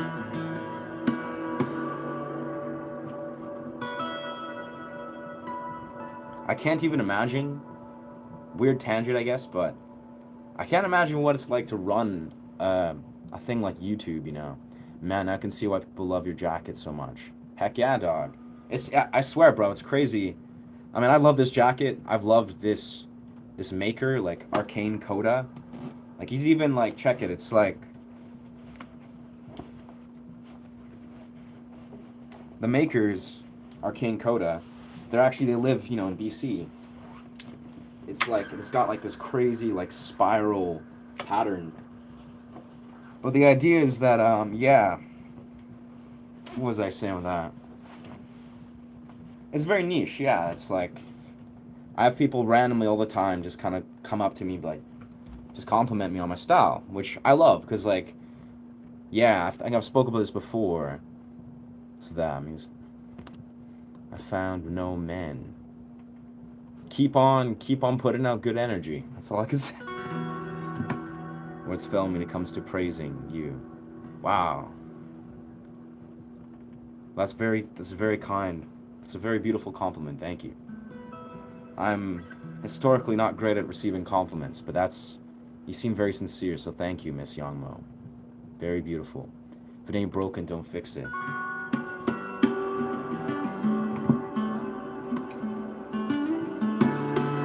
Yeah, I think YouTube is just a crazy platform. And I'm sure they have all sorts of weird stuff just falling over the place. I'm surprised they run it as well as they do. Yeah. Beautiful. Hell yeah. Beast, feel free, brother. Kenzo. Add me on Instagram, brother. We can speak more about trying to arrange, yeah, some sort of collaboration or just like experiment, brother. But yeah, for context, yeah, my Instagram, if Beast is still here, I posted my thing, but it's neurohacker. So, you know, like neurology. So Neuro hacker with a second R at the end. So HACKER. Yeah, neurohacker. That's kind of my first original brand. It's like my performance name relating to acrobatics.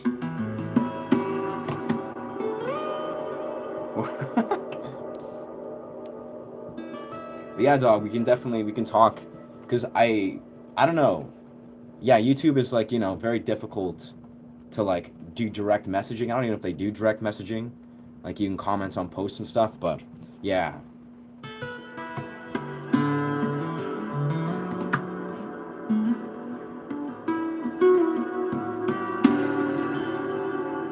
Damn. This mastered audio through the audio interface is just, it's so beautiful. It's so pure.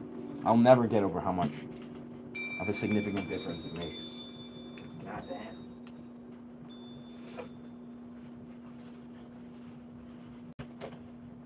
It's beautiful.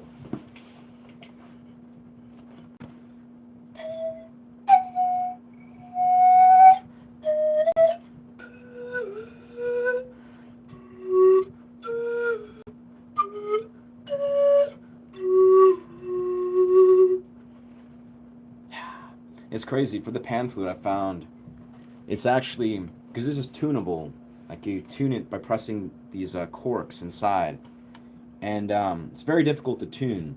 But what I noticed when I had an older pan flute, I kind of low-key messed up my pan flute because I tuned it in such a strange alternate key that I constantly had to retune it to find the perfect balance of the way the corks sit.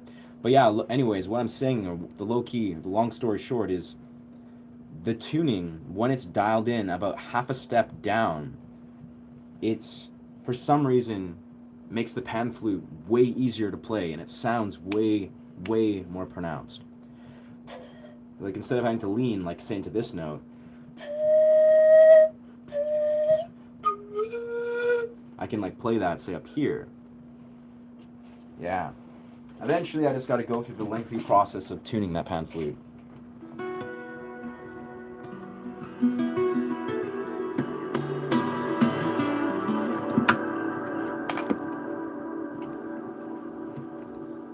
I don't know the name of this instrument. Oh, it's a Romanian nai. Yeah, it's like a pan flute, but Romanian style.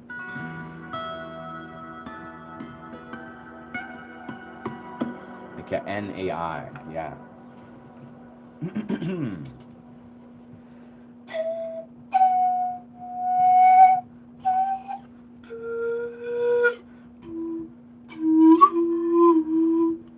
I gotta find the perfect right key, or else it goes out of key. It's very good though. It's very good for ear training. Like that's what I found. Of course.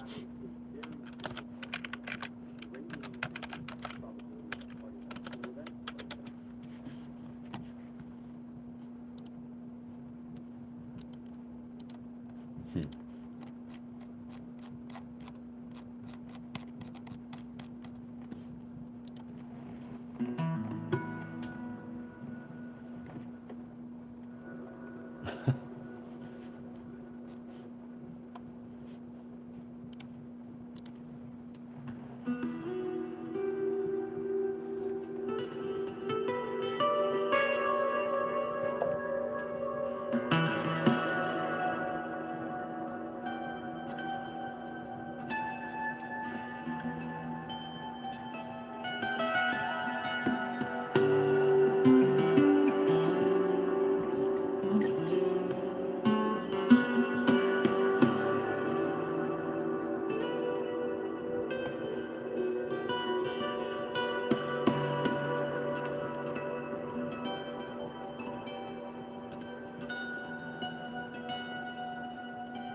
Appreciate that. Appreciate that. What's good? What's good, Leo?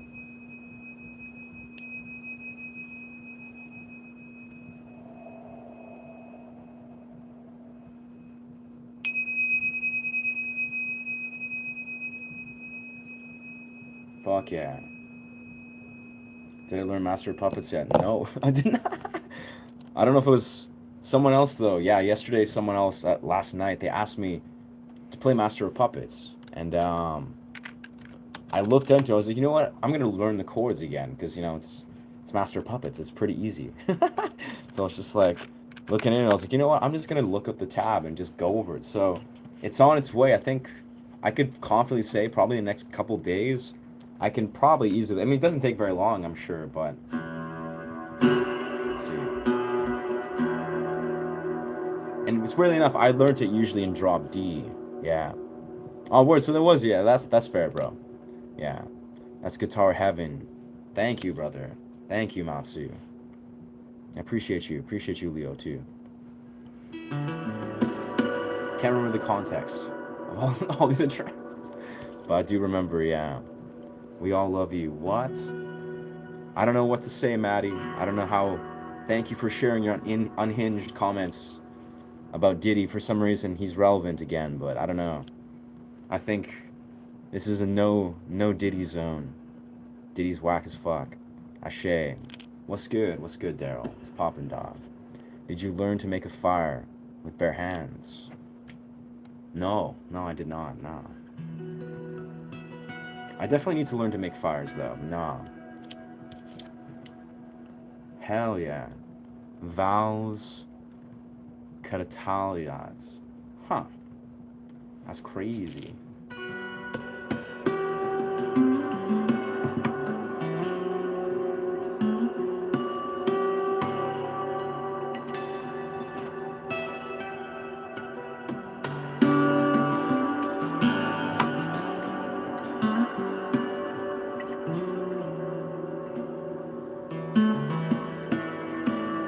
I'm using a tonal amp here. Yeah, it's this baby. So it's a tonal amp. That's using a thing called plate mode. So it's using like Predley, decay, but no delay. Yeah, there's a delay setting, but this is not the delay setting. Yeah, it's dope though. Basic. Yes. I've ever been in jail? No. I've never even been arrested. No.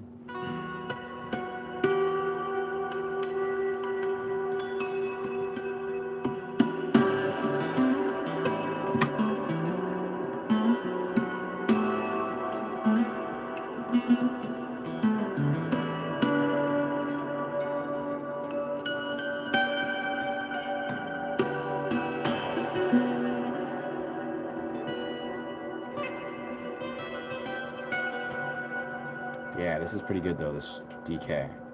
Thank you, dog. Thank you. Appreciate you, Kurtz. Crazy. Senatone Timmy Henson. Oh, fuck yeah. Gotta love Timmy. Timmy Henson. I wonder, is that though? That's, yeah, that's, you're talking about Tim Henson, right? Is there's not like another guy? He's called Tim. Yeah, of course, it's just Tim. Yeah, we love Tim here. He's great. He's a legend. Can you put a pair of sneakers? Put a pair of sneakers on. Tie them up, please. I don't own sneakers. Yeah. I do not own sneakers, my friend. Yeah. Just barefoot shoes. Yeah. No laces. Just pure, they slip on. Yo, I'm 31.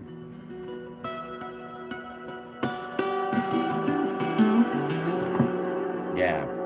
Genetically, I got great genes, so I'm gonna look like I'm like 18 or 19 or whatever until I'm like 40 probably, so I got that to look forward to. If I send you an unreleased song, would you listen to it? Absolutely. I mean, sure, yeah.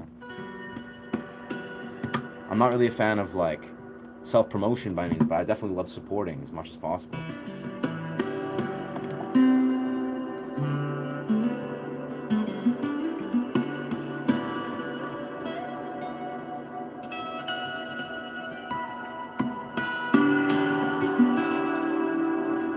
If I could master this a little better.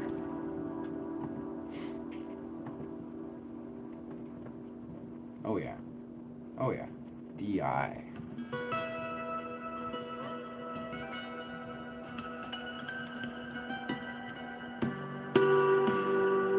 Hell yeah. DI, brother. Can I drop a link to Art's video on my channel, please? My sing original in the background. I mean, I suppose. You seem chill. You seem chill, Striker. I feel like yes. Drop a link, but I want to be clear is for most people, please, this is not a self-promotion. I don't know. I'm a new YouTuber. I don't have much. I mean, I feel very fortunate to have a strong community, but I'm a new YouTuber. I don't even have a large fan base, so I think people should organically grow. But yes. Hey bro, rap song. Bruv. I definitely cannot rap, but I love the original request. I mean, I used to rap, but I don't. And I've written really good raps, but I'm not a rapper. Very far from one, but I respect the art form. Ashley, can you look up Oak Ridge Boys? Playing Evar. I'm not a cover artist, but I'm 39. Which month? Brilliant. That's awesome.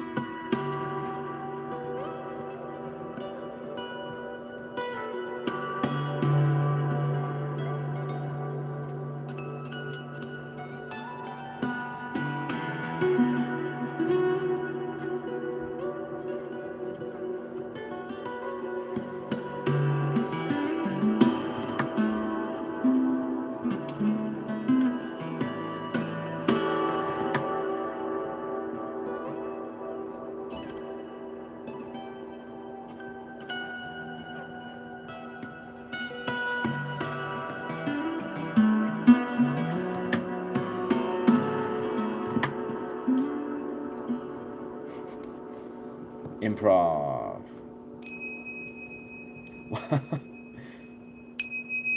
That's powerful. Thank you. Thank you for sincere compliment, Miss. Very kind. Let's see. Play raps, yeah.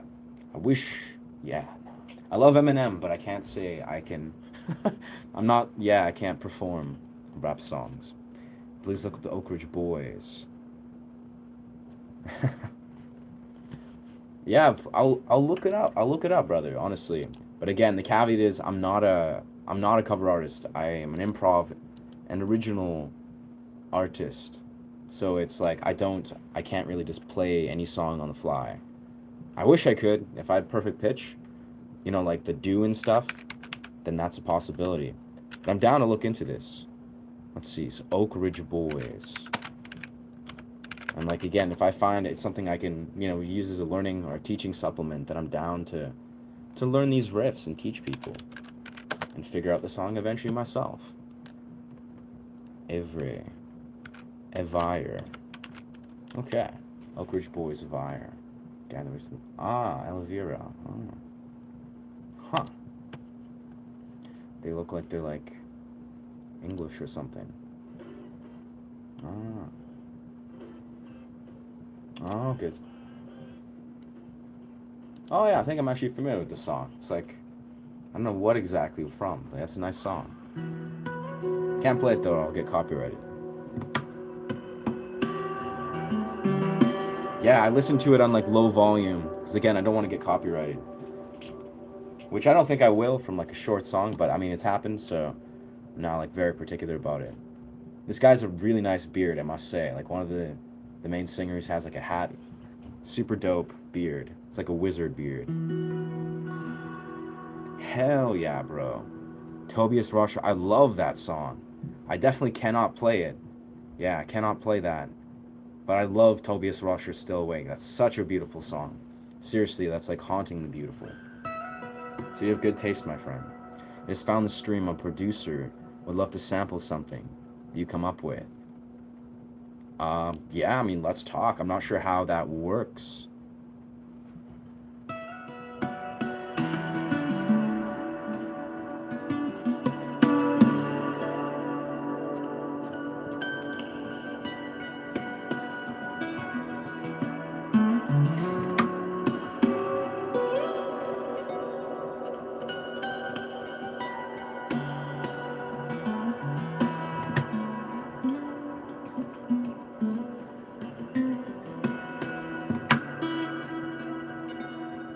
That's my music style, friend.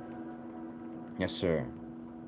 Yeah, if you want to talk R11, I can't make any promises. I mean, let's be real here. In the copyright infringement world we live in, we got to be conscious of original stuff. But let's talk, brother. Yeah, if you want to, we can talk more about the ins and outs of that, and if there's like a riff or you want to like sample some stuff. But at this point, I think that kind of sounds kind of a little sketchy in my mind. Like on my Instagram, feel free. My Instagram is neurohacker. Yeah, I actually posted it on a YouTube post. It's NeuroHeckerr. Yeah, neurohacker, like a hacker of neurology. Yeah, it's like a play on words. If you give me your email, I can send you my song. Copyright is unreleased. Yeah, that's cool, bro.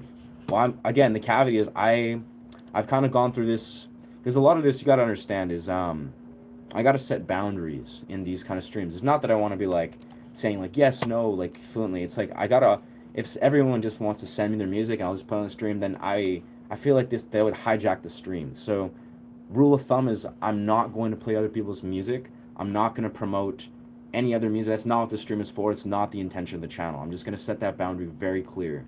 I'm here to talk about music, teach music, perform, improvise, do dialogue, but I'm not here to promote other people's music. That's just not what this is for.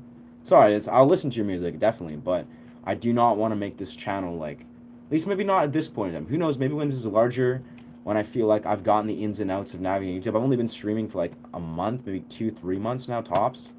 But I'm still trying to navigate the ins and outs. And I don't want to deviate from this intention. I'm the captain here. I don't know, again, I don't want to be, I want to just say these as a caveat. Like, I'm not trying to, I'm sure in the future, when I understand YouTube better, the ins and outs, I have zero issues with like, sharing in the means of lifting each other up. But I think it's also important to set boundaries, understanding that the stream intention is it's very clear. Like, I want to help talk about music. I want to just like create a community where dialoguing, and it's like, yeah.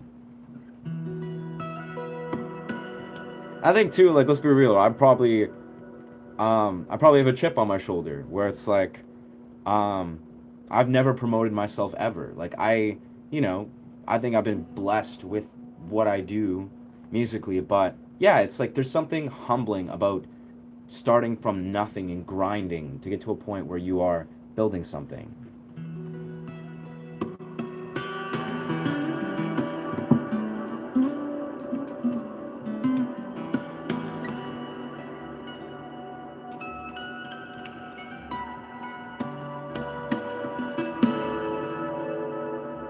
Those slap harmonics get me every time.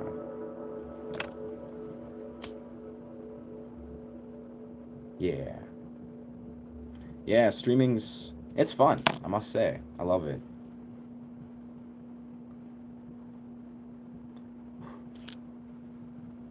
Hey, I mean, yeah, I just, like, I love this portal. I really want to, like, honor this space.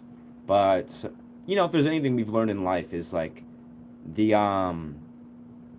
the basis of, like, a healthy sense of self and well-being is boundaries. Like, you know, you got to be clear and understand boundaries, even if it's just like learning to navigate boundaries. And again, I'm very new to navigating the public sphere, so it's like, yeah. Anyways, what is your attention? What is my attention? You're a cardinal thoughts guy. That's methodical and disciplined ultimately. Bask in your magnetism though. Hell yeah. You're a cardinal thoughts guy. Very interesting. That's a very cool take. Thank you. The methodical and disciplined ultimately. Yeah, no, that's, thank you. That's a cool, that's an interesting compliment. I mean, I think I spoke about this the other day. It's like, strangely, I'm very harmonious with the way I operate, where I I happen to be very intuitive, very creative by nature. Like everything I do, the way I like to think, the way I like to navigate everything. I love creative energy. But I also am fortunate to also be a logician. Like I understand how to balance the mind. I understand how to engage in intellectualization. And I think when you have the harmony of both, you're basically unstoppable. Like when you have creative energy that meets the inner logician and the intellect, then suddenly your mind is harmonized and you can do anything. But it's like balance. The brain wants to be balanced. The mind, the creative center is. Hell yeah. That's legendary, Rex. You should play, brother. You should play guitar. Yo, thank you, Red Bull Princess. I'm chilling.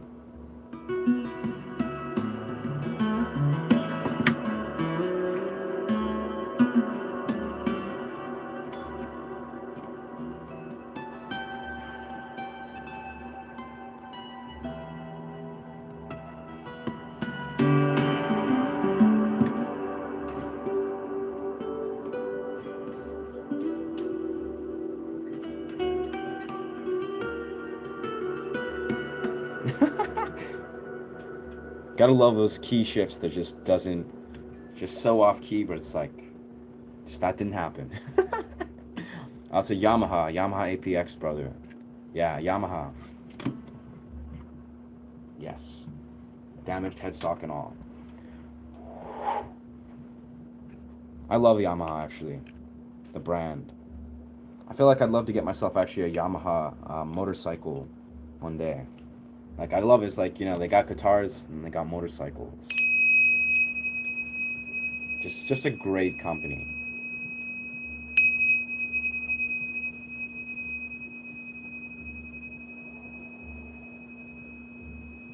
Where's my drum? There it is. Minutes. Wow. Like, where did these, seriously, where did these 2 hours even go? Like, this did not feel like 2 hours of time.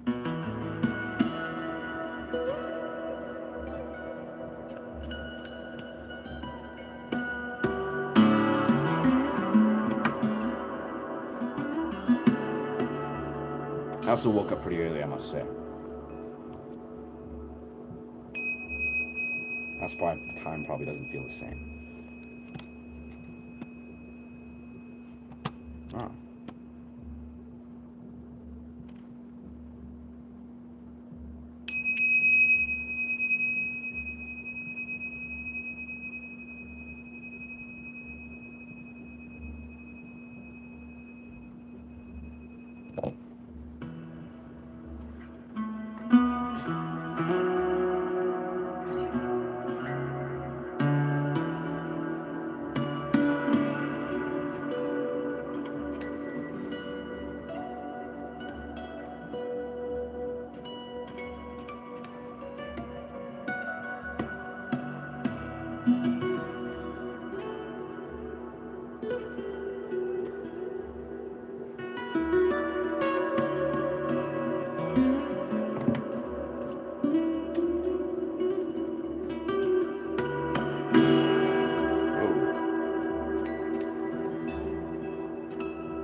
I'm not good. It's guitar. That's okay, dude.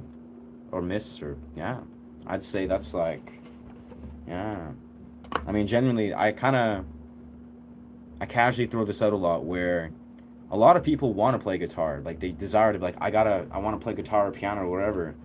And just the fact that you're like, do it, that you pick up a guitar and try, that's already like a massive leap. Like, let's be real here. The fact that you've tried and maybe failed or tried and still trying, it's like, that's pretty great.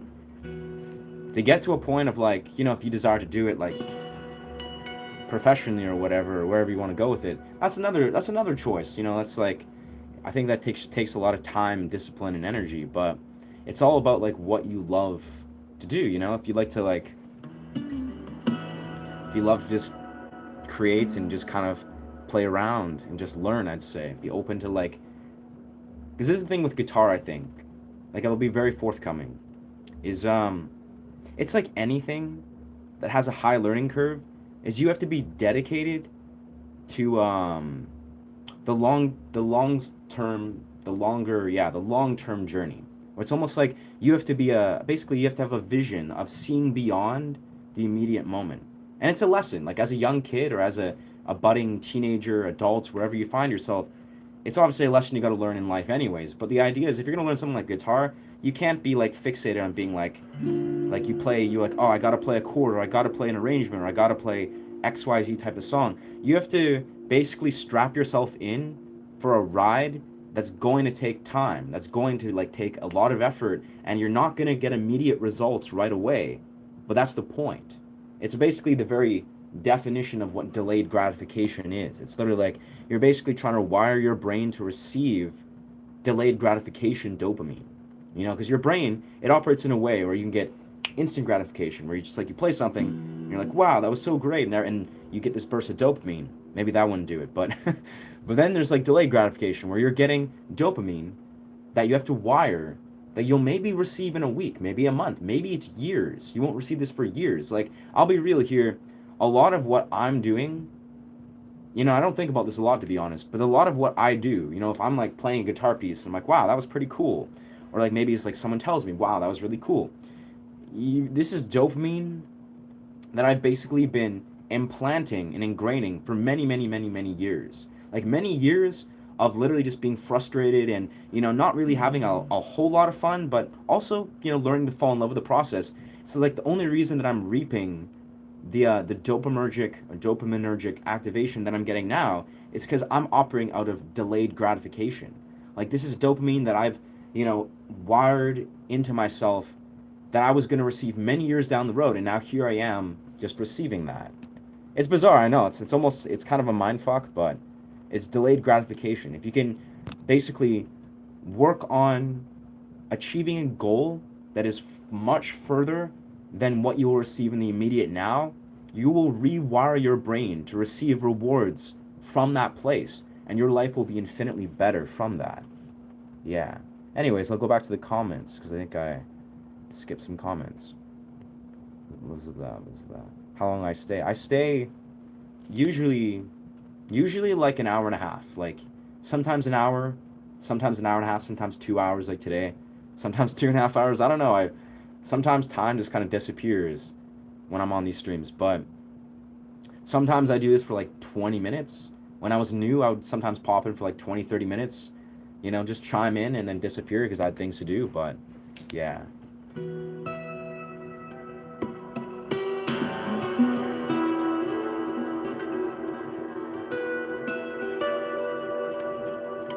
But yeah, what time is now? You're at 2:30, dang. It's almost 1 o'clock. Well, it's 12:43, so it's like right about lunchtime for me.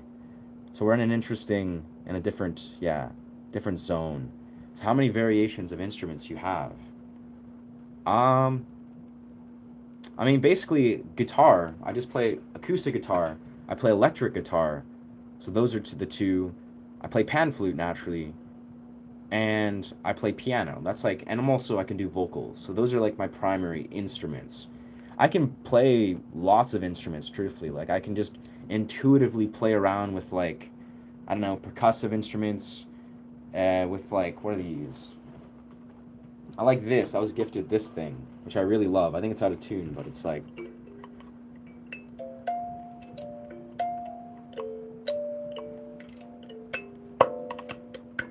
yeah, this thing gets actually really intricate. The kalimba, that's what it is.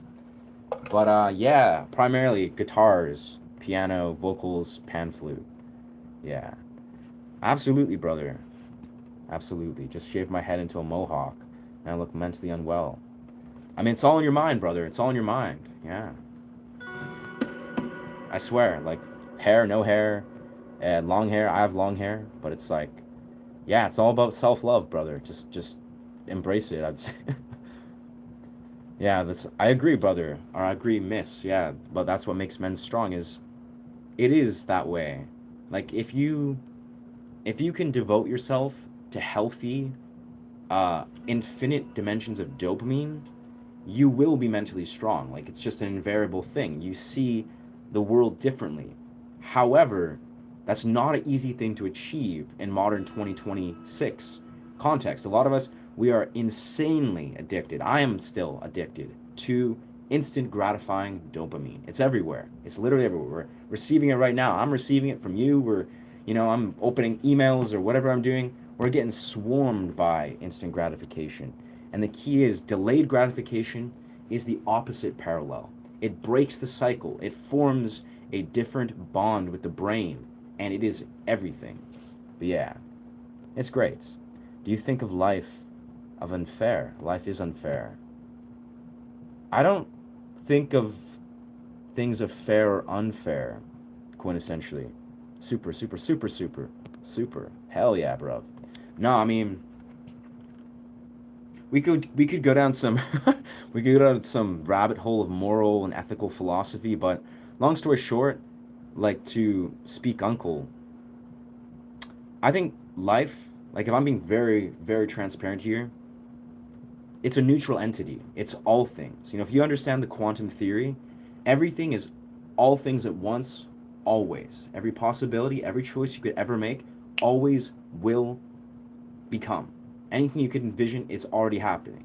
And the reality of this is the idea is that everything you could possibly imagine, the traits of somebody, the neutral, the good, the bad emanations of somebody, it all exists at once. So if you're saying if life's unfair, if you perceive it and believe it's unfair, if you really like reinforce that belief and you basically have that reflected in all these different elements of your life, sure, there's elements of life that are unfair by relation that everything all at once is happening based on how you're reflecting it to you and having it reflected to you.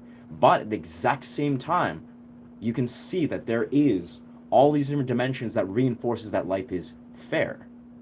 So it's all about where you're looking. It's all about how you formed beliefs.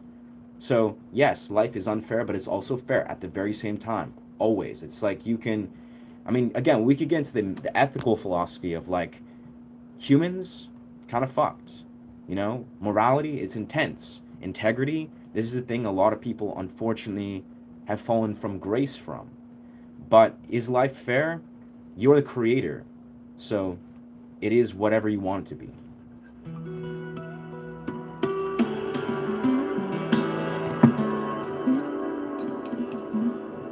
Yeah, I have 2000 Taka guitar. That's crazy, dog. You're Pisces, just wondering. No, I'm a Virgo Leo cusp. So Virgo cusping on Leo. Look like Billy Unko's famous singer. Huh. Bilal Unku.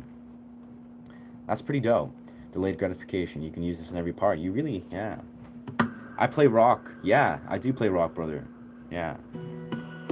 I mean, primarily on these streams, I play my acoustic, and my Jackson, which is what I play, like metal, rock, and punk rock and stuff, it's damaged, sadly.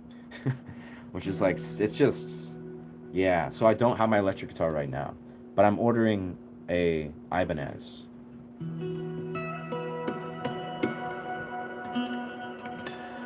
Hell yeah, brother. Thank you for asking. Honestly, speak, uncle. That's like, I love talking about these things. Like, I really deeply love, because like in truth too. Like, let's be real. It's like I'm I'm learning. I'm still trying to figure these things out. Like, it's same if we're in like a philosophy class, right? You know, and we're peers and we're just sitting there learning about philosophy or whatever. You know, we're learning about um, Aristotle or Descartes or something, right? It's just like there's such a deep realm of perspective that we can pull. There's deep threads that we can pull. And it's all going to come down to how much awareness we shed in our life. You know, it's like, and this is what I think is very interesting. Again, the more I study lucid dreaming, and it's interesting is when you study lucid dreaming, like, you know, I read about it in this book, right? And there's a few books, like, there's a few good books here, right? Dream Yoga. They're great books, but all of them, a lot of it is speaking about metaphysical philosophy. Like, it's speaking about the quantum in very like ambiguous ancient Tibetan terms. It's speaking about almost like dimensions of no mind, dimensions of meditative practice, and how it basically all interplays into our relationship with the material world. And yeah, it's like it's basically like on the deepest level we understand the quantum world. You know, the quantum theory of things, that everything's infinite, everything's happening all at once, and etc. etc. And we understand quantum particles, like what Mr. Joe Dispenza likes to speak about, is most things, if not everything, is made out of empty matter. Like, this is kind of the core thing I love to think about, is like quantum particles. I mean, we're all made of quantum particles. Like, mathematically and scientifically, this is the fact. Or not, maybe, what's the word? Physicists confirm that we're quantum particles. What quantum particles literally are is 99.999 repeated empty matter, empty space. It's nothingness. It's unwritten. What physical matter is 0.00001 repeated, right? That's what physical matter is. That's the physical matter. Everything else is unwritten. It's empty. It's empty space.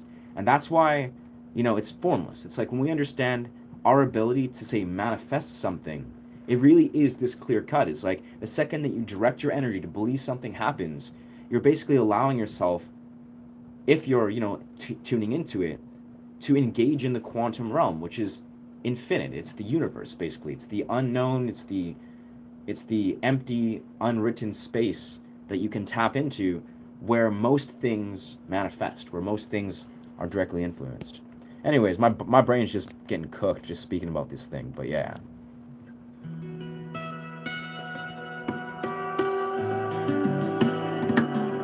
Probably also because I haven't done my daily cold plunge, but it's absolutely this. It's like, yeah, material world's just a small fragment.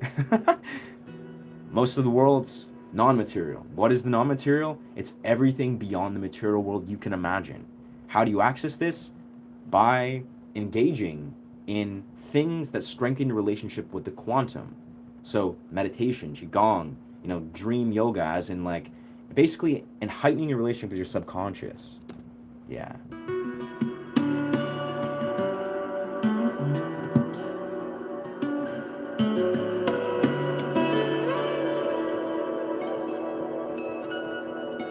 And it's kind of crazy.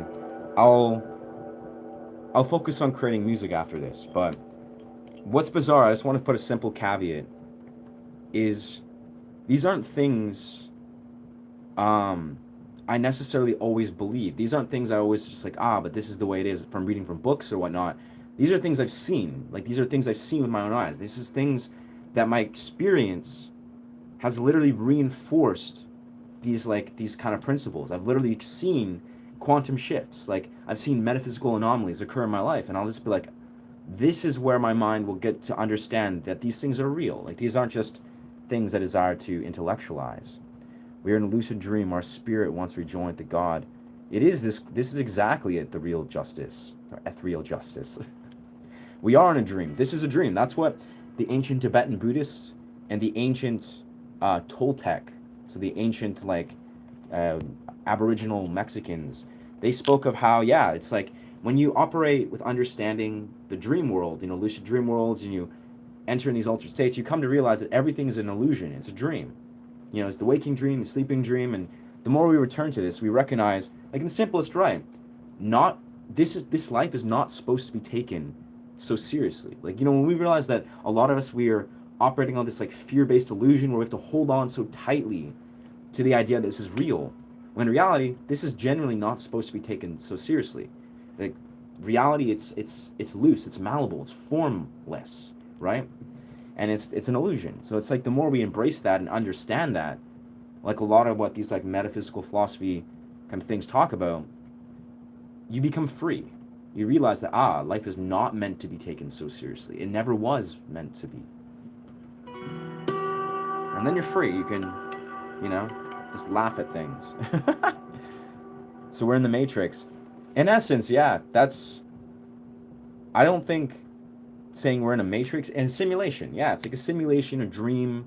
It's like, I think it's more complex than what we would try to define as a Matrix, but I believe this. Yeah.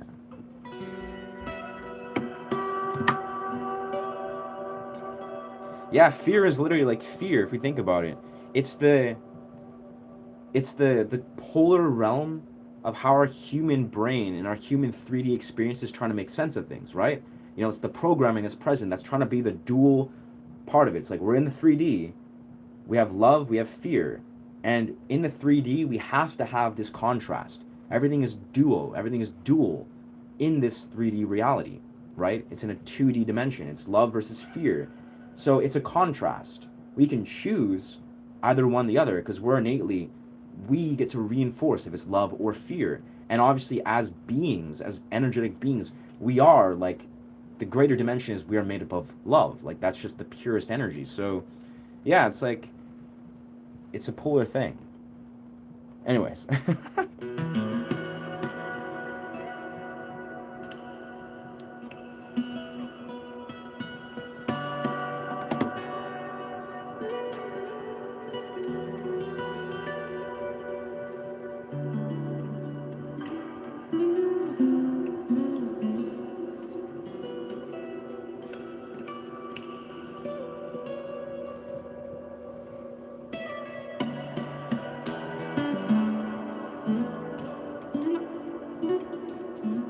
I'm trying to like chain together this one triad here.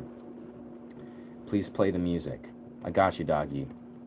I'm Canadian, friend. It's also a battlefield between lighter. That's the truth, Miss Evangelia. Is like, that's exactly it.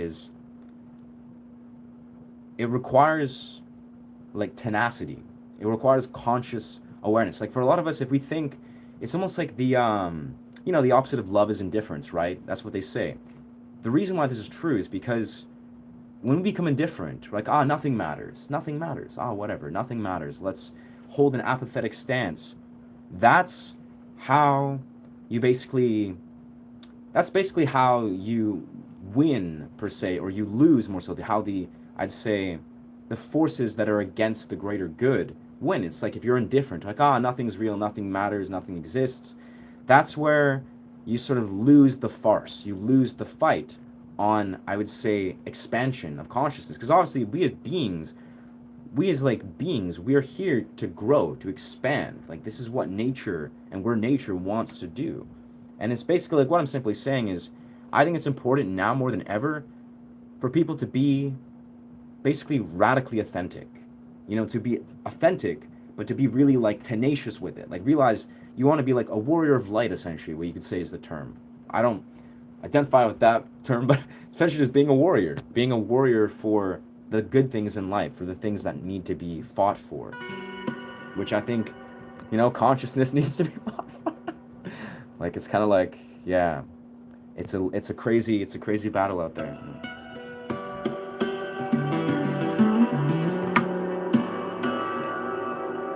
Yeah, spirit is the only real thing, literally what she said. Done your have beauty. It's, yeah, it's funny. These are things I many rights just understand from, again, just sort of piecing these things together.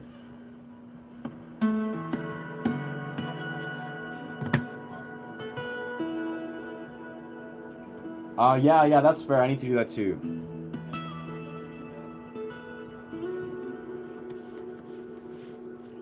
Let's see. Sunday, yeah. Can I do a Bohemian Rhapsody? I wish, bro. I wish I could play Bohemian Rhapsody, but I have not. I have not gone on to perform or learn to perform Bohemian Rhapsody. Beautiful song though. I love everything to do with Queen and stuff. They're incredible. I'm a believer too. I kind of think we got the budget system administrator. Can we believe that we don't get big-bosomed elf woman? The injustices. That's unhinged, but hey, bro. I mean, yeah, we deserve. That's very materialistically rooted, but yeah, bro, I hear you. And let's be real here. Is like part of being a human is we're allowed to be human, right? Like this is a kind of a weird, bizarre thing. Is like, people think when you think spiritually enlightened being or integrated person, right? You think that maybe it's some sort of higher sort of entity, right? But the idea is we're humans, right? We're humans. We're astral beings, but we're also human beings. It's okay to be human. It's okay to be rooted within your humanity, to be rooted within the 3D. Part of that is 1000% all of this, our sensory experience. It is, sometimes being clouded or distorted in our perceptions of things. It's okay. We're imperfect. We're humans. We're here to learn all of this. We're here to integrate all of this and all of our imperfections. So anything you can think of, it's like we're allowed to be human. We're allowed to be imperfect. We're supposed to be. I don't know, words I tell myself sometimes. Yeah. At the end of the day, it's emotions on earth. By God, the day of judgment. Huh. Interesting. Emotions on earth, yeah. Yeah, I can't tell if you're connecting that to some sort of biblical thing, but I mean, the message is the same. You're right. It's like the way we live on earth is like significant. Absolutely. But at the same time, our deeds aren't going to operate on a way of how we humanistically think it is. It's almost like, I won't go too deep on this rabbit hole, but I've read a lot about karma, right? Just reading random Zen Buddhist type books where I just read all these other beautiful things. And the quintessential conception of karma, like this is an interesting thing, I think, is karma is not what you think it quintessentially is. It just is. It's a law of the universe, one that's often beyond human convention. So if you think that, I'm doing this for this deeds because, I don't know, higher entity will praise me this and that, often when people think of karma, we're trying to operate from our human conceptions, our human belief systems. That's not how karma works, fundamentally. It's a law of the universe. It's a thing that basically operates in such a way beyond what we think it operates of. It's going to basically serve you the things that you're in alignment with and you need in this life, beyond even if you believe that, but I'm doing this for XYZ. It's a system that I think is much more nuanced and intricate than most people think. And again, I don't know, I'm not an expert on these things, but this is something I remember coming across is, yeah, karmic operates in a very particular way. And often we try to put in our human belief systems and our human conceptions and be like, this is what karma is. So I'll do this and this will happen. It's like, that's not necessarily how it works fundamentally. It's a much more deeper form of embodiment. Like the way karma operates is it's like a deeper embodiment. It's not about what you intellectualize or think that I'll do this and then this will happen. But yeah.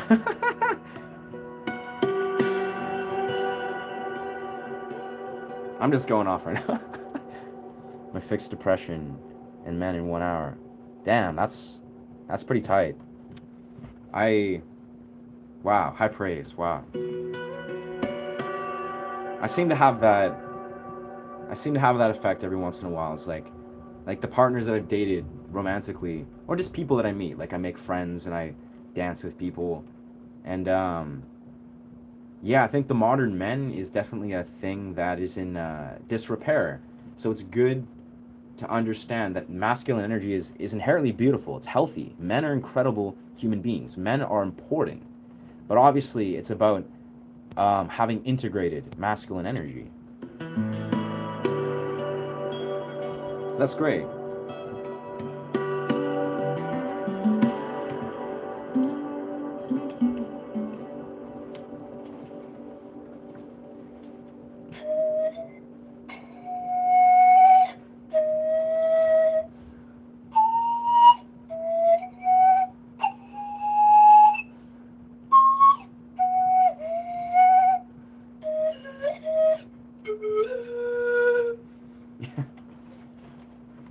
That kind of worked.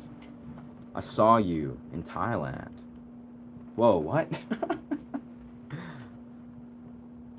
Wow. I've never been to Thailand, but I would love to go, friend.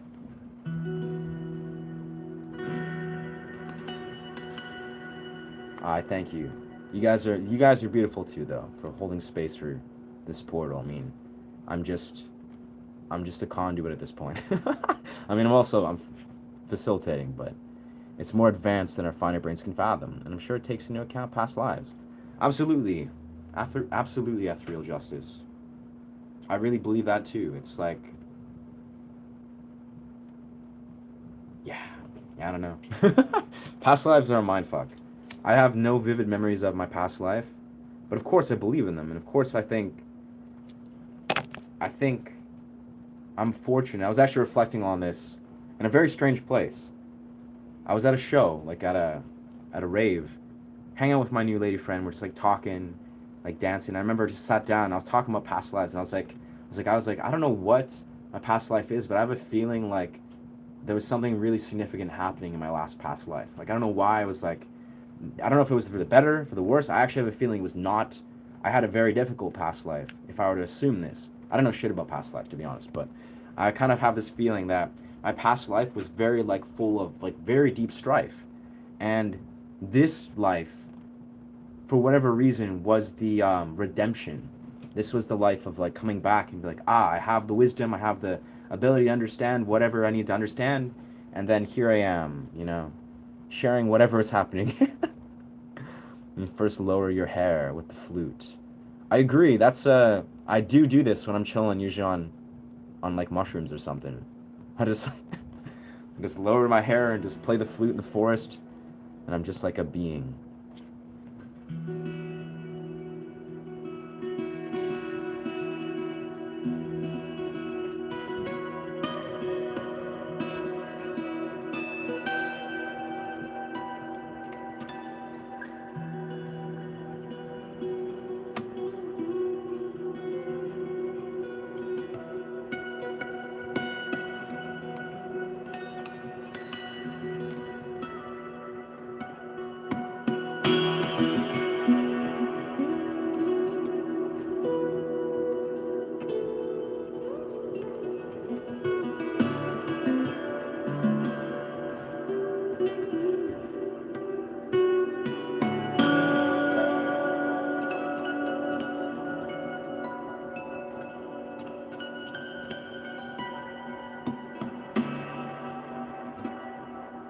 Hell yeah.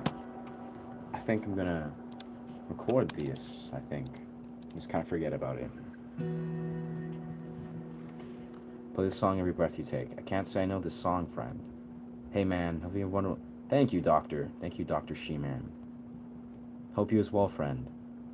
Honestly, yes. Just blessings from Canada. Keep going, my brother of light. Hell yeah, brother. Yeah. I'm trying. I feel like it's funny. It's almost like I kind of speak of this like a jest in some way, that I think I'm in a phase of my journey where, for the better and for the worse, probably primarily for the better, I don't really have a choice anymore. Like it's kind of like once you like embrace reality in such a way, in a deep way, you see through a lot of the illusions. You don't ever desire to go back, and of course, nor would you ever want to. It's like you kind of like you see things in a clear way, and it's not always beautiful.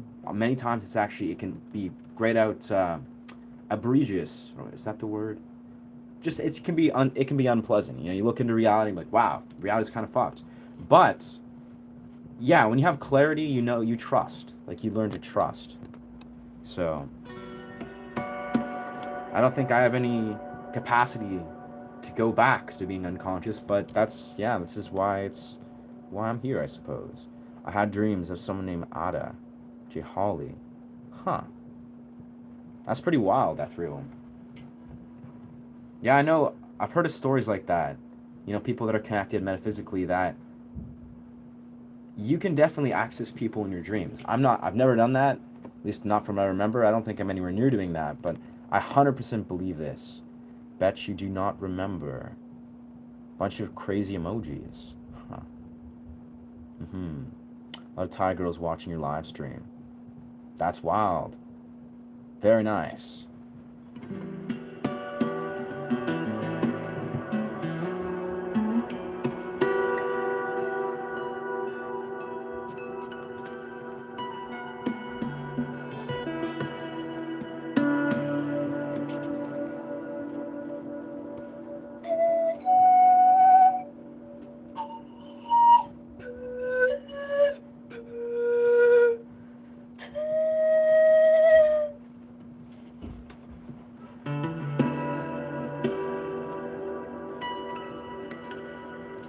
Heck yeah. Very interesting. I'm not sure how to. Yeah, thank you for the compliments, friends. Hey, thank you, Emma. I like this guitar very much too. It's Yamaha APX. But yeah, shout outs or sending blessings to Thailand from Canada, friend. Bro, Jesus songs sing. I can't say I know how to sing Jesus songs. Yes, I can't say this. I don't know how to perform Jesus songs.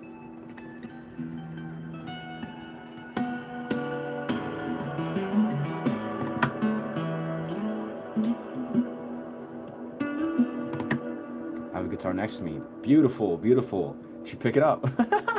I mean, if you desire to.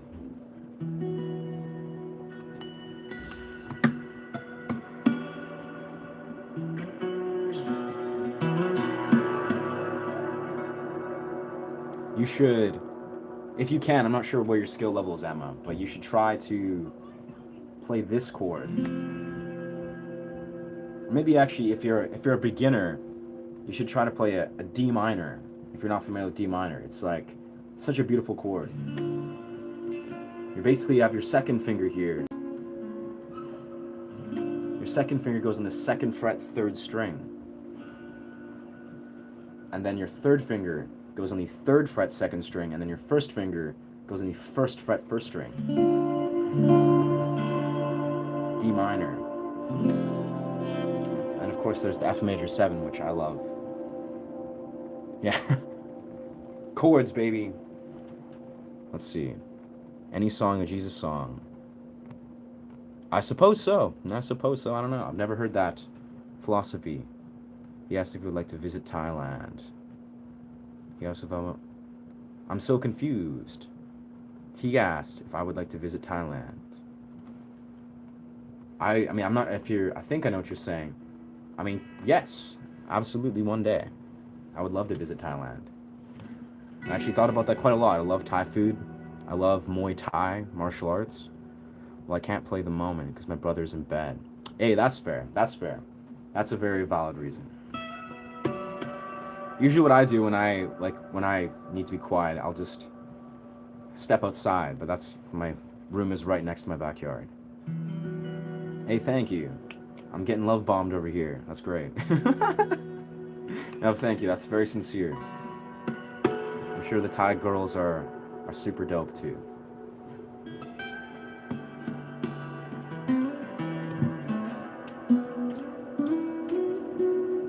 Yo, E minor. E minor is a great chord. Yeah. Beautiful chord. Where is it?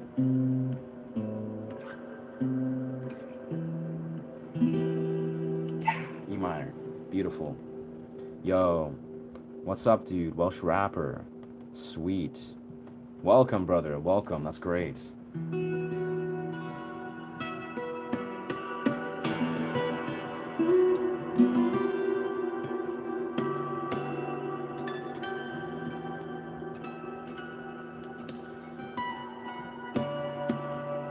Yeah, blessings from Canada, friend.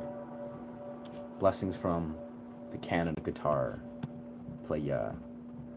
Mull it over, and the worldly life is not but amusement and diversion, but the home of the hereafter is the best for you. Allah, so will you reason? So will you not reason? Okay. I never heard scripture from Allah, but hey, I mean, I don't know. That sounds like a little bit It sounds like the words are a little bit loaded, but I get it. I get what he's saying. I get what he's saying, 100%. This world is surely not meant to be something that we're meant to lose ourselves in, in our sensory experience and our material experience. Absolutely. Deep facts. The music almost has a Twin Peaks vibe. Huh. Twin Peaks. A little bit more focus, sir. I'm not sure what that's supposed to mean, bro. This is a live stream. This isn't a focused, devoted realm. Yo, this music is vibe. Thank you, doggy.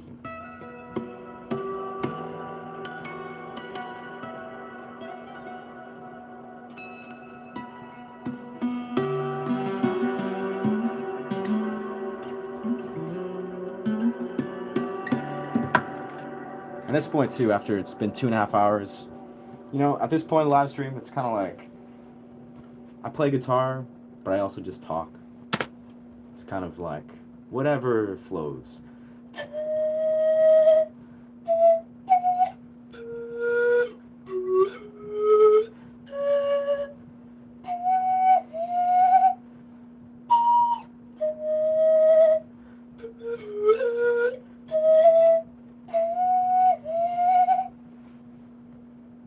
Yeah. Who's your favorite Kendra Lust or Brandy Love? I have no idea who those human beings are, brother. What's good? What's good, Yash? Yes. Should visit Amsterdam. I agree. I should visit Amsterdam. Should just chill with us, unknown online followers. I mean, yeah, that's the vibe sometimes.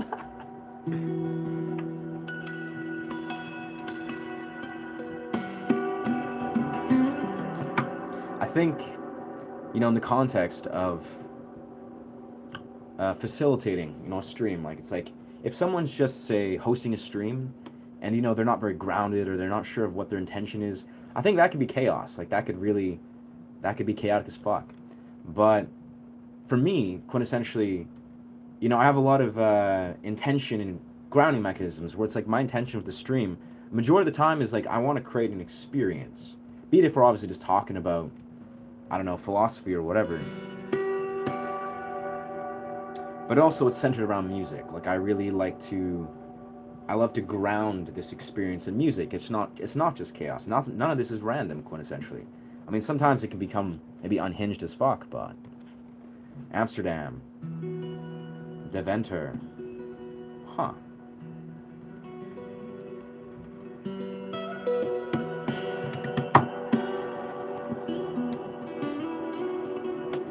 Never heard of Deventer.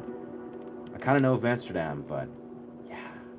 I'm always curious. When I was younger, I was always like, yeah, Amsterdam seems like a vibe to smoke weed, but it's like I don't smoke weed anymore, so I feel like there's a lot of attractions to Amsterdam. Like Amsterdam feels like it's just like an artist city.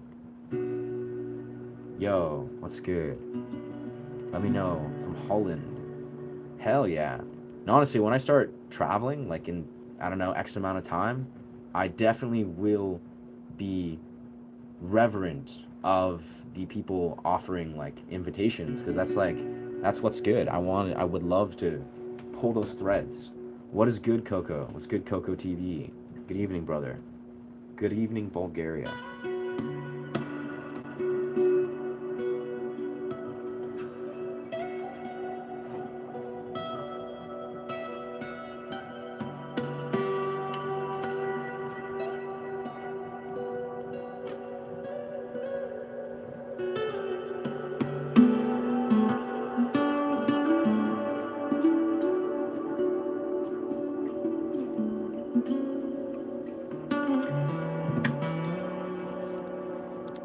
I definitely think though, like today, a lot of today was experimenting with kind of like, how this phone quality turns out. I think this Google Pixel phone, it's like pretty crisp. Like this is pretty damn good quality. But I would love to focus on doing these streams, but also doing studio recording of music. Which is pretty easy to do, but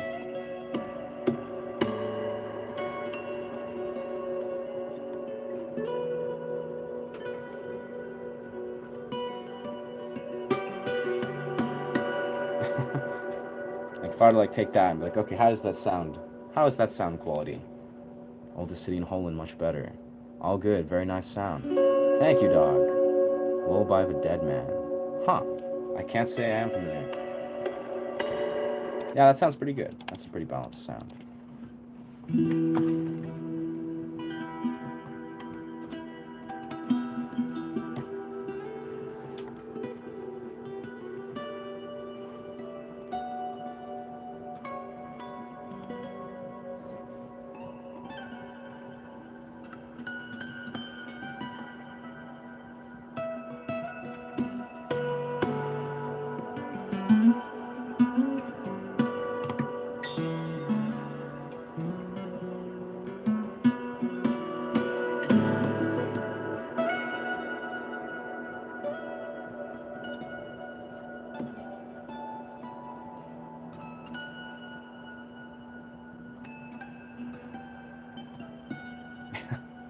Beauty.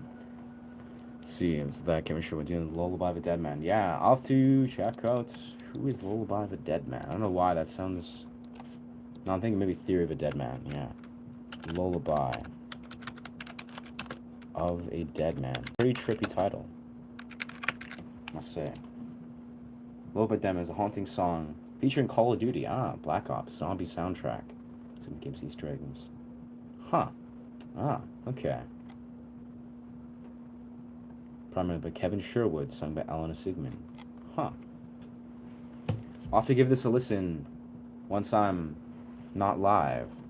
Let me know if you also need a place to stay. A forest cabin. That's kind. I'll let you know. That sounds like a beautiful offer. A forest cabin, that's phenomenal. So you're in Austria, yeah. That's really cool.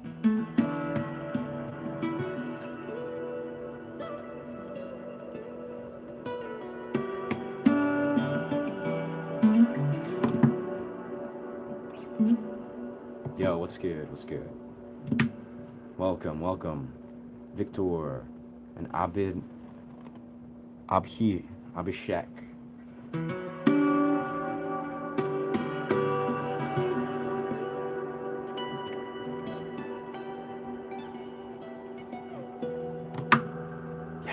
Feels like this is a very peak moment for some reason, or maybe my stream is just because it's been chilling for so long. But I'll probably, in the next like 15 minutes or so, because it's like, and they'll hit in the 3-hour mark, so it's like I think I gotta probably end the stream, do some cold plunges, or do a cold plunge, go in the river, eat some food, work on some music. And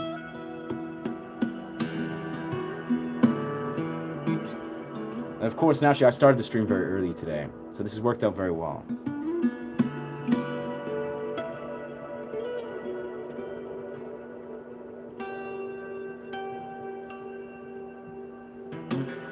Yes. Missing those.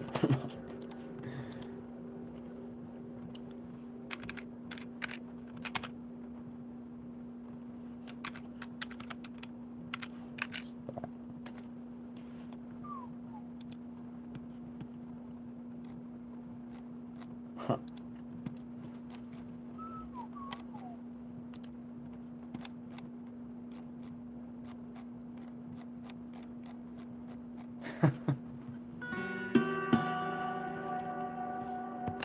Gotta hit the sack. Fair enough, brother.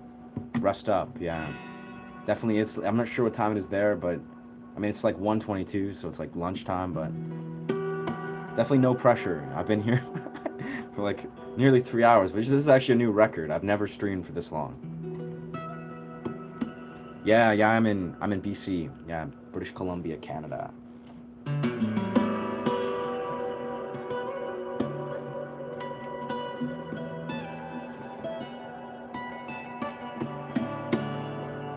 Hell yeah.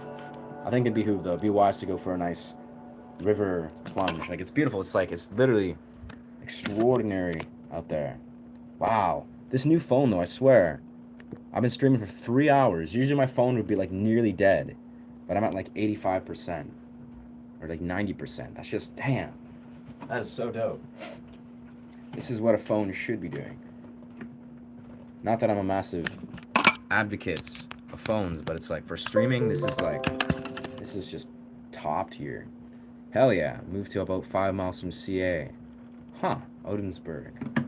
Brilliant.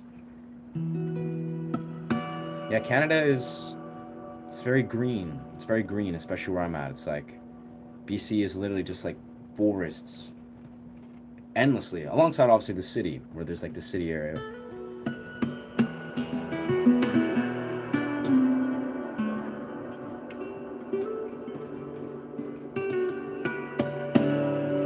Yeah.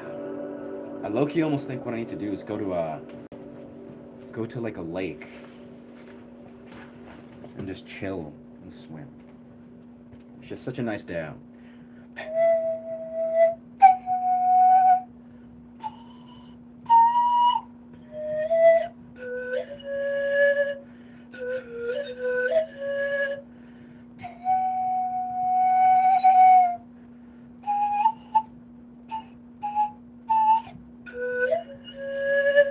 Practice some of this pen. In the real world, this guy, that's what's poppin'. What about drugs, bro? Damn, that's a dialogue sparker. I mean, what about drugs, bro? I'm sober. I advocate the beautiful domain of sobriety. I've been sober for 11 years now. But that being said, I do mushrooms on the odd occasion and changa. It's like DMT but in plant form. But yeah, I'm infamously sober. Don't drink, don't smoke weed, don't smoke, don't do any commercial drugs. Not anymore. I used to when I was younger, but that's something I'm very happy to leave behind me. And honestly, no judgment. Like I party a lot. I see lots of friends. I dance, meet tons of beautiful humans. But I just do it sober. And I think, yeah,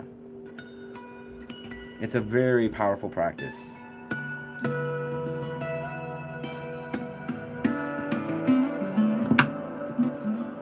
And it's interesting, like, I won't go too far down this rabbit hole, but I saw someone, he's like a coach, right? He's a coach talking about, like, I think he coaches people on how to become sober and, I don't know, recover from addiction. And he basically had this, like, it was like an Instagram reel where he was saying there's a massive difference between being sober and being in recovery. And I found that very interesting because as a dude that's been sober for 11 years, I'm like, pretty well integrated in the realm of sobriety. This is exactly true. This is exactly right. You can be sober, but not on the path to recovery. But obviously, you can also be on the path to recovery immediately once you exit sobriety. The idea is that, in the simplest right, it's about learning to honor your health. It's about learning to thrive, not just be sober, but thrive in sobriety and really thrive. And obviously, this maybe even seems like almost like impossibly seeming to some, but it's a true reality. And again, it's not as difficult as you might think. It's literally just about making intelligent decisions. That is, as the words kind of pretext, it's about recovering. It's about honoring the process of recovery. Once you exit sobriety or you enter sobriety, you exit non-sobriety, I suppose, or intoxication, and you have to heal, you have to take time, you have to mend your dopamine, mend your nervous system. In time, you will recognize that the way to truly live is to honor your health. I'm an athlete myself. Like, I love training, I love movement disciplines, I love various dimensions of basically healthy practice, like healthy practices, healthy diet, all these beautiful things. But really, it's just like there's a myriad of ways that you can live your life in a way that is aligned with sobriety, but it's not just being sober in the context of it, it's also thriving as you are sober, like really living with a purpose and a devotion and dedication while understanding the role of being a sober human in this reality. And let's be real here too. It's not easy. Like, reality is intense. Like, this is the caveat, is obviously reality, when you're authentically embracing it and experiencing it, it's very intense. Like, it's, you're not running away, you're not escaping. I mean, obviously, life is kind of like a weird dance, I would say, but hey, what's this channel about and chill? A nice and chill. I'm about getting sober. Alcohol's really fucked my life and health for a degree. I'm 47, 3 days sober. Wow. I mean, welcome, brother. I mean, that was just, I'll be honest, that's not what the channel's primarily about. Um, the channel, I teach people music. Like, I create meditative sound journeys. So this is like, I'd say, it is like a meditative sort of healing channel where I hold space, I create music, I share music, that I play. And yeah, what I actually, a vision of mine is, because I like doing these streams because I like to talk about, philosophy, psychology, things that are relevant to my life and to others. But I'm also going to create sub channels, mainly like a Patreon or just secondary channels where people can have these discussions about health. Because the key thing is, part of what I want to emulate is the reason why I'm able to do what I do. Even just hop on a stream, run a YouTube channel, or try to run one, and then play guitar and stuff, is because I understand what I understand about health. Like, I'm nothing without my health. Like, that's just the reality. It's like, without the large foundation of healthy practices that hones my brain, I would not be the musician that I am. It's just the way it is. It's synonymous. So yeah, this channel is not directly about sobriety, but like I was speaking very openly, I've been sober for 11 years now. I party, like I dance. I'm actually a performance artist. I do like vision staff and acrobatics and fire staff and stuff on stage. Alongside, I do guitar stuff. But the idea is, it's important to celebrate existence. This is kind of the key thing I was trying to point out is you can still be sober and celebrate existence and thrive. Now, of course, I want you to be very transparent is it takes time to heal. Like, I'm 11 years down the road on this journey. I can speak about what I'm seeing, but you got to let your nervous system, you got to let your dopamine heal. It's important to honor the process, let yourself understand and learn about dopamine, learn about your nervous system, learn about, ways to really savor and enjoy life beyond the quintessential chemical experience that you might know. But anyways, definitely have a good and righteous energy and aura. Hey, thanks, dog. Thank you, Patrick. Again, like, it's like I sometimes go on tangents where I love to advocate sobriety, and I think I do a good job embodying it. But this channel is not about that quintessentially. Like, I truly, yeah. But I'll be honest, full circle, you'll probably learn or understand a lot about what it looks like to embody being sober from, the way I operate this channel, because it's just a part of me now. It's not like yeah, definitely health is the greatest wealth. Absolutely, brother. It is that simple. Like, I'm a 31-year-old, right? I'm 31, and I went on this journey to awaken my health when I was about 15. Like, 15 years old was like when I made the pivotal decision. I was like, okay, I'm going to do everything in my power for the next X amount of years of my life to honor my health. And I started training martial arts, which I was already doing as a kid, but I started like devoting myself to training, to eating healthy, to changing my diet perfectly, to quitting all substances. Like, I really made radical changes at 15. And honestly, I didn't see the fruits of my labor till I was about 25, or like 25, 30. It's like it literally took me about 10, 15 years to really integrate all this. But yeah, so I guess long story short, what I'm saying is you can succeed at life. Like, you can achieve dimension success at life, and be ambitious. That's beautiful. But it should all be rooted in your ability to honor your health. Your health is like your foundational lens. It's like it offers you clarity. It's like the rooting to everything. It's almost the way I looked at it is like you can observe, maybe not a great example. I think it's a decent example. You can observe a modern rock star, right? A person who's a rock star, right? I'm not a rock star, obviously, but it's like the idea is I, as a kid, always dreamed to be a rock star. But the idea is that if you look at the quintessential rock star who's like, living the rock star life, maybe they're touring a lot, they're maybe they're dysregulated, maybe they're drinking, maybe they're doing drugs, maybe they're not doing any of that. But the quintessential stigma of what a rock star is doing is, they're basically sacrificing their health for something else, for fame, for money, who knows what they're doing. Obviously, there's ones that deviate from this, but it's almost like I got it in my mind very early that I don't give a shit about being, XYZ. I don't care about fame, this, that. If I myself am not rooted, I'm not regulated, it's almost like it doesn't matter what success you have unless if you can't appreciate the success with a healthy foundation of health. So anyway, how can you live sober? I do not know how to cover that song, I would say, from this Young Kai. Yeah, I'm not familiar with the song, homie. Yeah. Let's say, how can you live sober? Like, don't you want to get your emotions on fire or anesthesia sometimes? Well, that's the thing, Del Cooper. I do mushrooms. Like, I do microdoses of mushrooms. So, the caveat is, like, when I mean sober, is like, no marijuana. I mean, I have no problems if people want to use marijuana. I haven't used it in, like, 11 years. I rarely drink. I'm in a place where I haven't drank for, like, 10 years. Only recently have I thought about, okay, let's have a beer every once in a while. But I've never truly had a beer. Oh, it caught for a second. But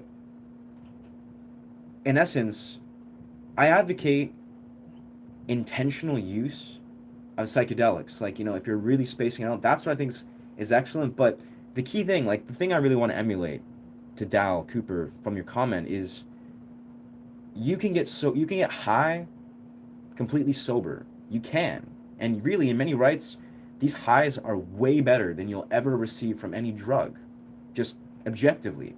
And that's kind of bizarre. Like, maybe if you're thinking about, like, I don't know, peaking on LSD or, like, DMT, it's a different sort of realm. But the idea is that, for me, and again, this is the key thing that I really like to speak about a lot is, I'm a performance artist, right? I'm an artist. I spend a lot of time dipping in these realms. The key thing that you learn from creating, is transmutation. So it's the act of taking raw emotions.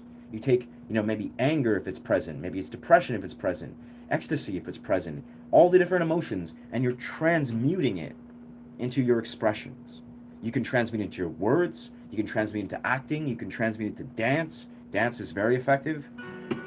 Or you can transmute it into vocal pieces or instrumental pieces. But the idea is that I personally, like, I'll be perfectly honest, I get really high off of dance. Like, for me, when I really want to, like, really access a very powerful place, it's often through dance. Like, very often. It's like, I speak about this very actively, that I find myself genuinely get high off of the process of dancing. Specifically, like, with rooms of people, with connecting with people. But yeah, it's a very multifaceted thing, but I think you can access incredible states. It's uncommon. Like, let's be real here. It's not like you won't find the average person understand that. Like, it's like most people will think that, no, but you need XYZ compounds to achieve whatever. I mean, I used drugs when I was younger. I advocate psychedelic use with responsible use, but it's almost like it is as simple as you might understand that the raw present human experience is very powerful. And, like, once you learn how to transmute your emotions, you learn how to really just use your mind and dive deep, beautiful things can happen, I would say. Yeah. I'm a widow. I dance with my cats. Yeah, I mean, I dance all the time in forests. Yeah. I dance in forests and by myself, yeah. But also with people. You're made to make. It really, like, this, I think I'm fortunate, because again, I've been a guitarist for about 15, 16 years. I've been a tutter for about 15, 16 years, like a dancer. Like, I dance a lot, and it is that simple. These are portals. Like, these things, if you learn to, like, honor your expression, it will change your life. And it really just comes down to the raw exposure, to being like, this exists. Like, this is a portal, and this exists.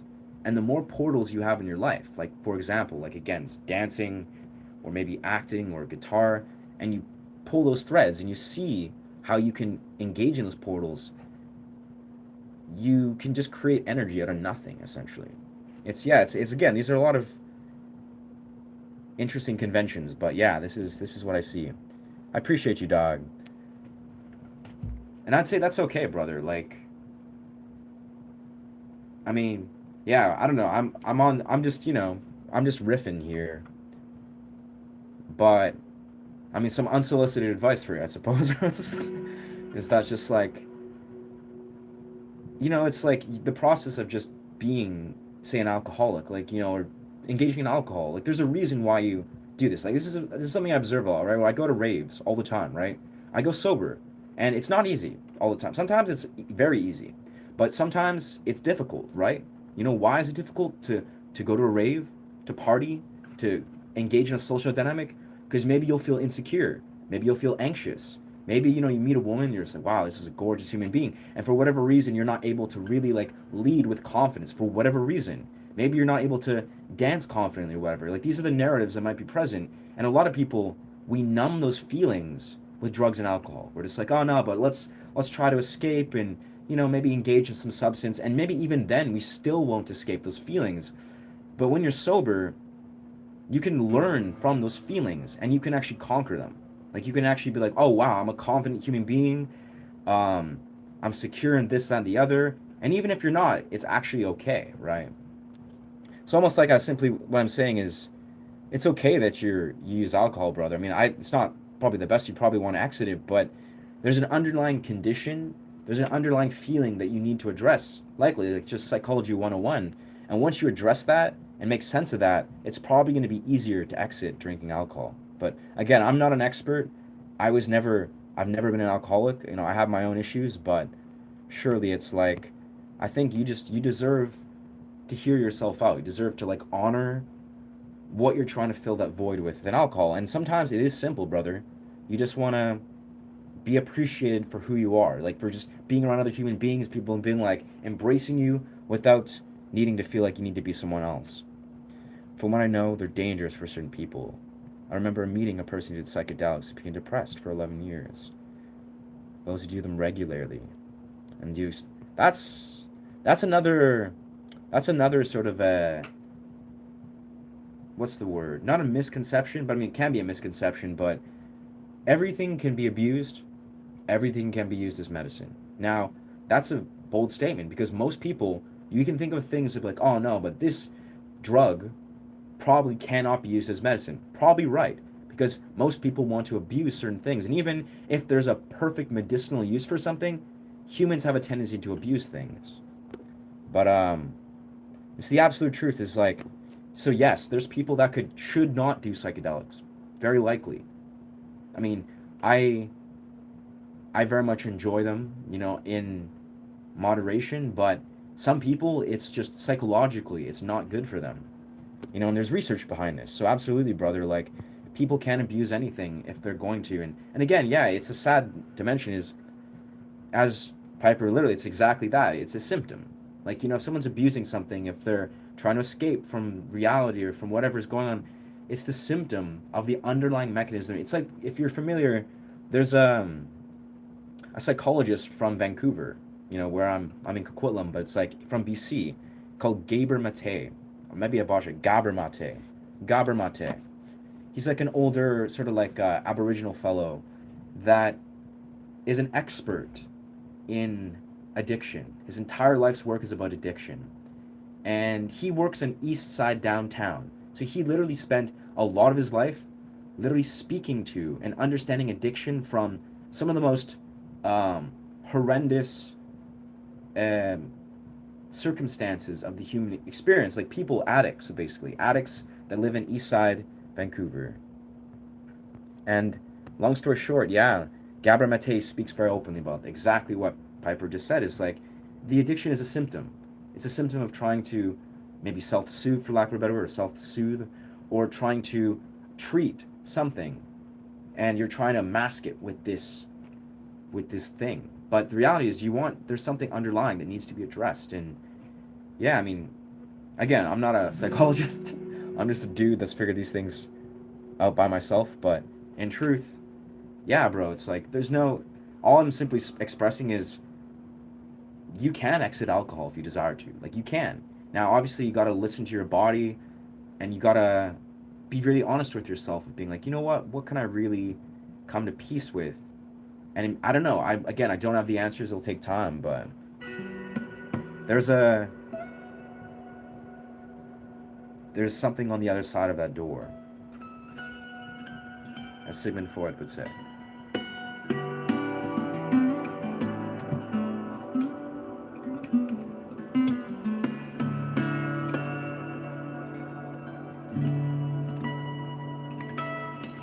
Whew.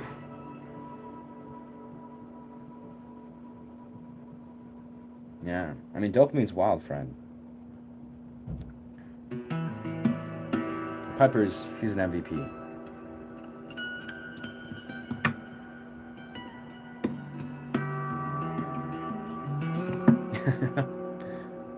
Addiction isn't always drugs and alcohol either. Yeah. Video games, yeah, naturally being online, my part, everything that's dopamine. Obviously, yeah, everything that operates in dopamine, it can be abused. And that's why I'm a strong advocate, as I've spoken of, once or twice. I think earlier on I was very open about this, is our phones. Our phones, social media, these seem to be the core pathology, right? Or at least they're the mechanism that plays into our core pathology, right? It's like anything that's creating this, like, this is actually a realization I came to a little while back, about a year ago. And the essence of it is simple, right? You think about it, how social media, you're probably familiar with dopamine to some degree, right? And social media, it triggers, this kind of like gamble, what's the word? A slot machine type dopamine. It's randomized dopamine. And this is something I observed when I actually lost my phone like a few months ago. Didn't have a phone for about 14 days. And I came to this very deep realization. I was like, the core reason why phones are problematic, the reason why all these apps on your phone are problematic, the reason why social media, maybe it's on your phone, maybe in general, is so problematic, is because it's introducing a randomized burst of dopamine. At random times. You have necessarily no idea if you're like, you'll find something of value, and then bang, here's something of great value. And it's like, it's addicting you and it's giving your brain the misconception that reality operates in a randomized burst of dopamine. It's like, oh, right around the corner, something might happen that will give you a surge of dopamine, that will give you a burst of dopamine, right? But the reality is that's not how reality works. That's not how human beings were meant to work. That's not how the real world is actually functioning. That's only the way that these apps have literally been designed to addict you, to play on your dopamine dysregulation. So it's kind of fucked. Like, again, it's almost like we can point a lot of the misconception to, the root of so much indifference and suffering is your phone. And it's not necessarily because the phone itself, I mean, maybe it is, maybe it's not, but it's the programming that your brain believes is normal. Like, your brain's like, but maybe just around the corner, there'll be the next new burst of novel dopamine. And you're addicted to be like, okay, but it's right around the corner. But the reality is that's not how life is meant to be lived. It's fundamentally, it's a broken model that's not real. Anyways, I'm just, yeah. This is hour 3 of the stream, so my brain is surely on it dopamine. Shout out to my friend, Nick Herr. What? Bro, you're just literally trying to say a racial slur, bro. We love black people here. Come on. No, bro.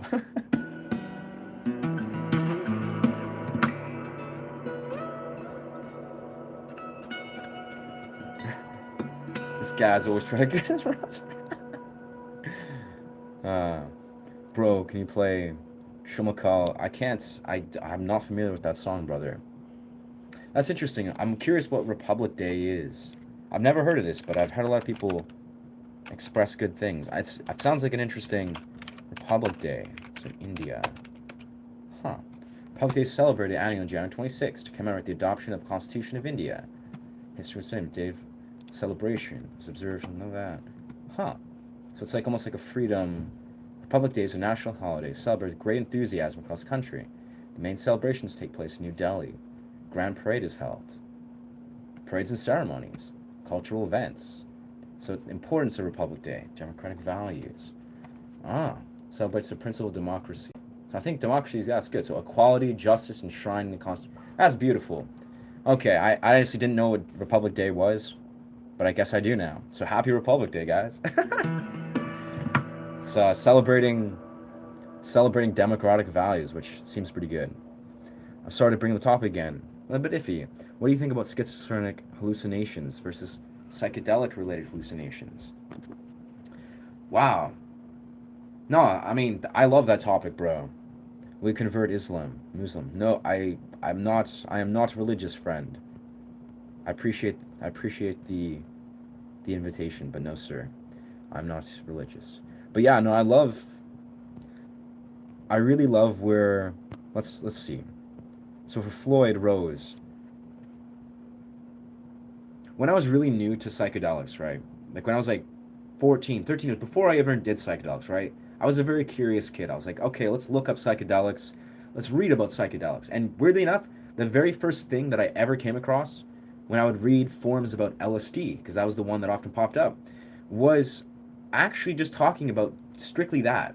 About, no, actually not strictly that, because you're speaking about like the separate schizophrenic hallucinations versus one that's invoked. But basically, what I'm segueing into is a lot of people, there's some people that have predispositions to psychotic episodes.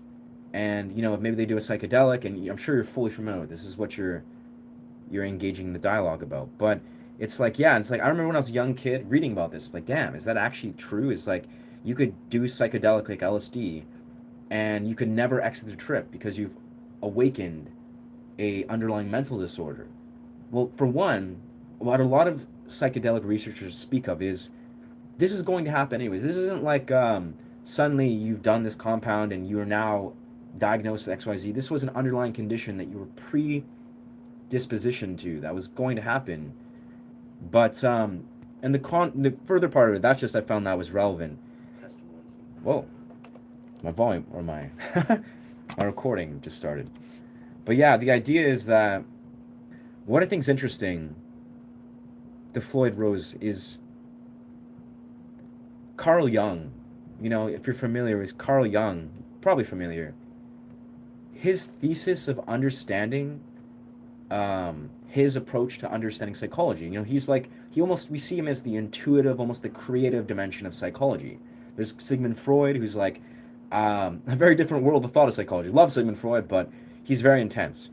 But then there's Carl Jung, and I'm not an expert in Carl Jung. I've only read probably like half or a part of his read book, and I've seen a lot of his quotes. But basically, Carl Jung, how he understood a lot of his core theses in psychology is he would enter psychotic episodes. Like he would enter these dream states, these waking psychotic episodes, as he calls them. He calls them something else, I forget, but I think it's the anima? No.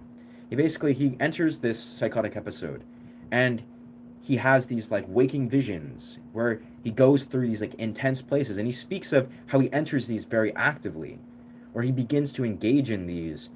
And again, this doesn't shed a positive or negative light, but basically what this comes to show is Carl Jung was like a visionary, where he was able to enter this intensely, I imagine, extremely disturbing and turmoilic state, at least initially, and learn to honor it, to understand it. To understand that, this is my psyche.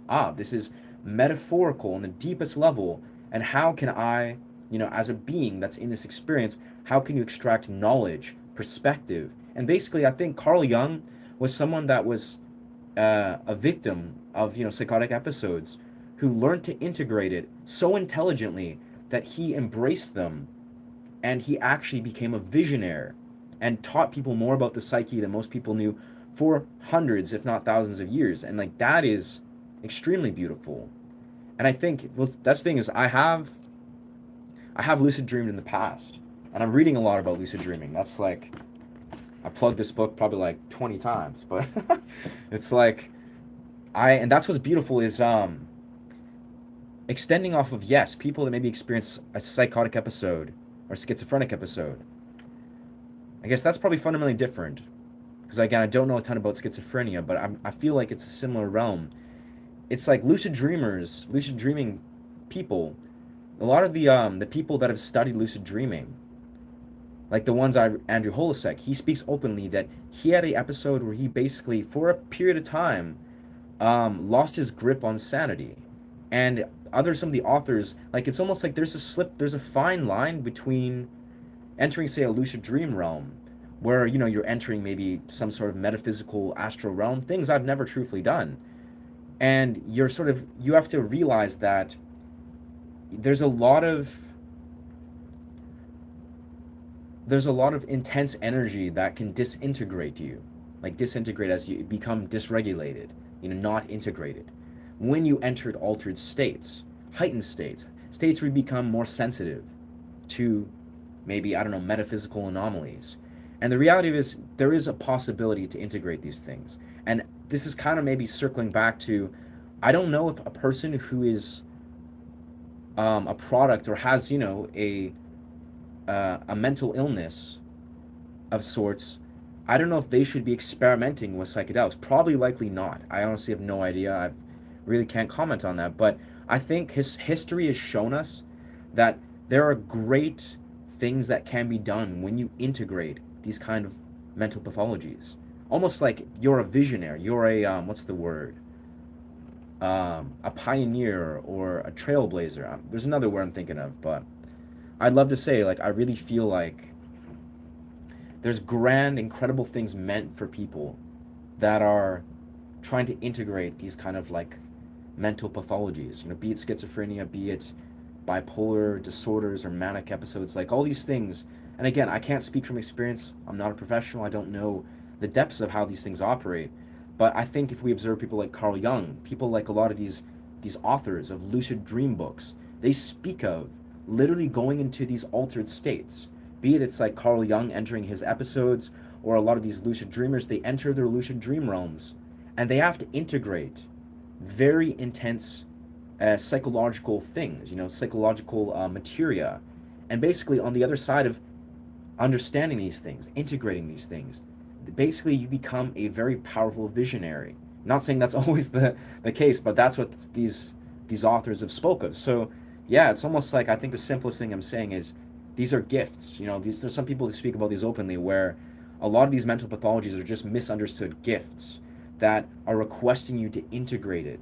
And obviously, again, I have no idea from my personal experience. I'm fortunate that, I don't have that kind of mental pathology, but I really feel there's a lot to that. Yeah.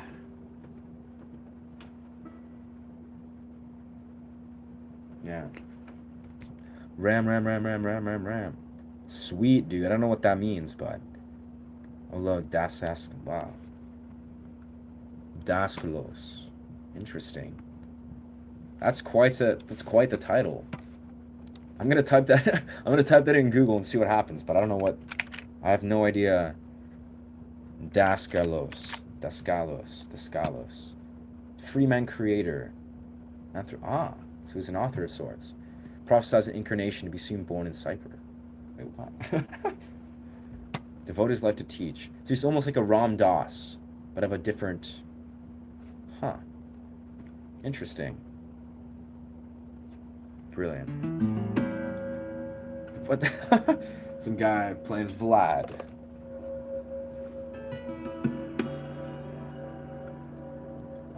Yeah, I see. He's a writer. That's beautiful.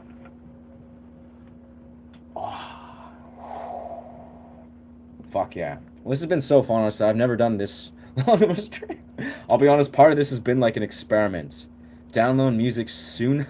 Bro, if you're promoting Suno or that like AI creation, like L's in the chat. L's in the chat to I don't know if he's talking about that. But L's in the chat to AI music creators. Because that's disappointing, brother. But yeah, long story short, I don't usually do these streams for this long period of time. And I woke up very early. I like took about a bunch of ashwagandha, got deep sleep. But yeah, this is an experiment. A lot of this is an experiment because we're approaching 3 hours and 20 minutes. I don't usually do this. Is the longest stream I've done so far.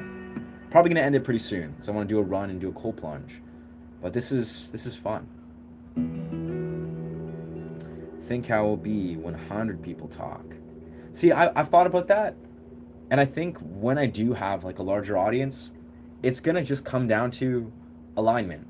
You know, whoever's speaking the truth, and I happen to see it and happen to acknowledge it, that's where the dialogue will be going. But yeah, I think when I'm like navigating thousands of tens of thousands of people, I'm just gonna have to be better at facilitating. That's it, and it's gonna come down to like honoring whatever naturally appears in my chat. I'm not gonna try to address everything when I'm in the point. I discuss Christian as a slow drift into another life. So we'd experience the highest highs and lowest lows. Turns out to be a hallucination after recovery. Yeah. Yeah. Yeah, I'm such an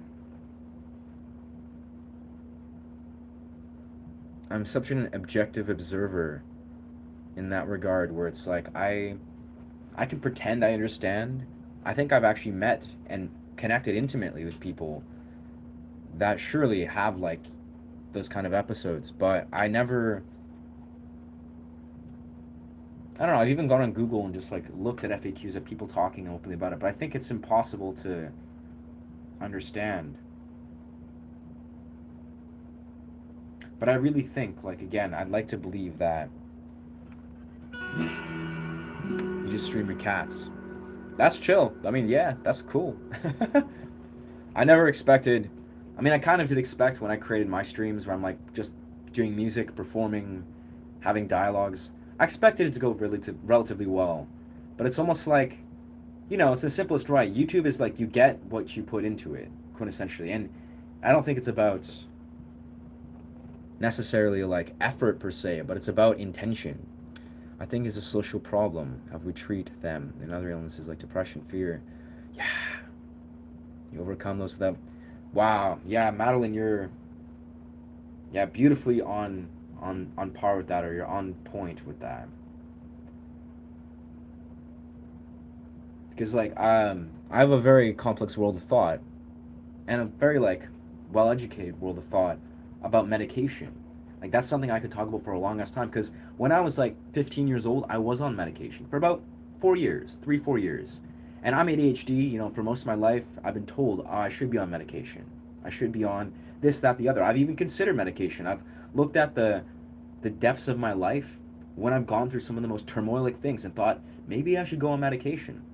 As a 31-year-old man, and I'm not on medication, haven't been on medication, you know, as long as I've been sober. You know, I think there's nothing wrong with medication. Like, truly, if you're in a place of your life where you feel like, and again, I'm speaking about like ADHD, but I think this goes deeper into like how the medical system is trying to um, force medication. Because I've met people that are experiencing like chronic fatigue and various mental disorders where it's like, yeah, it's like the medical system is clearly pretty fucked. Like, I mean, this is obvious. This isn't like a surprise, but how fucked it is, like how like corrupt it is. I mean, shit. I'm no doctor, but it's just like my experience with the medical system is like you gotta really just you gotta go on your own merits and become your own medical professional in some regards, like just to figure out your own health. Like medical professionals, they really do not.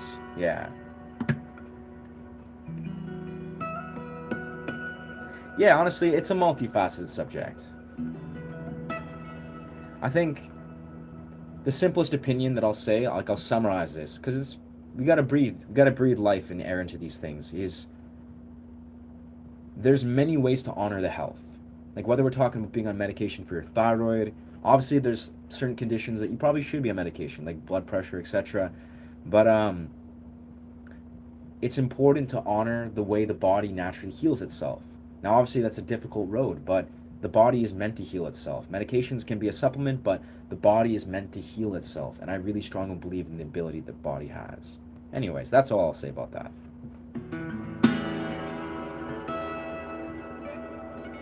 My favorite animal. I mean, I have cats, so I have to say I love cats very much. Like, really, I deeply bond with cats. I also like dogs, like, they're just incredible beings, but I've had the most, like, true connection with cats. For some reason, they're just very spiritual, very incredible beings. But if we're talking about, like, beings as a whole, animals, I really love birds. Really love birds and hamsters. Yeah, and birds as a whole, like birds are incredible. Birds are just beautiful, incredible creatures. Yeah, I never get tired of just hanging out with birds. Yeah.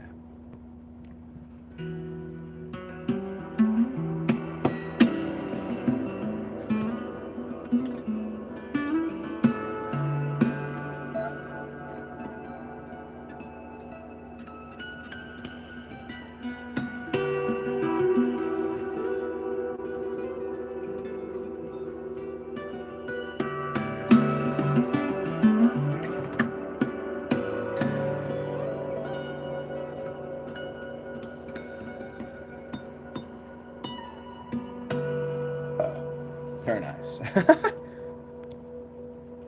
Talk to you. Huh. I'm looking for love to heal. I mean, yeah. Love is love is healing. Intimacy is healing. Unification, connection is healing.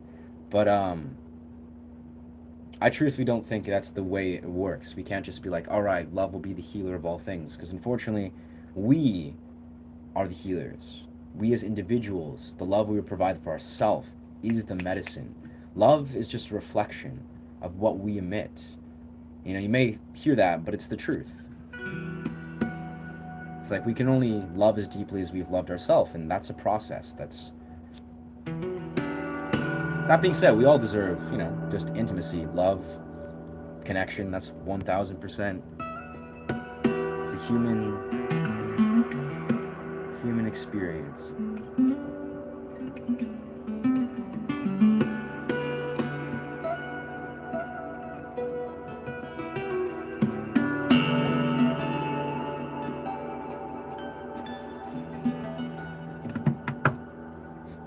Heck yeah.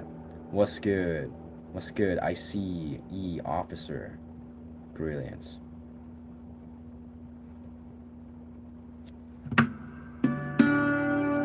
Very nice. All right. I think the next 5 minutes, well, 4 minutes now, we will close the stream. Because we're hitting the 3.5 hour mark. I think that's enough of a stream. I mean, I'm vibing, I'm loving this, but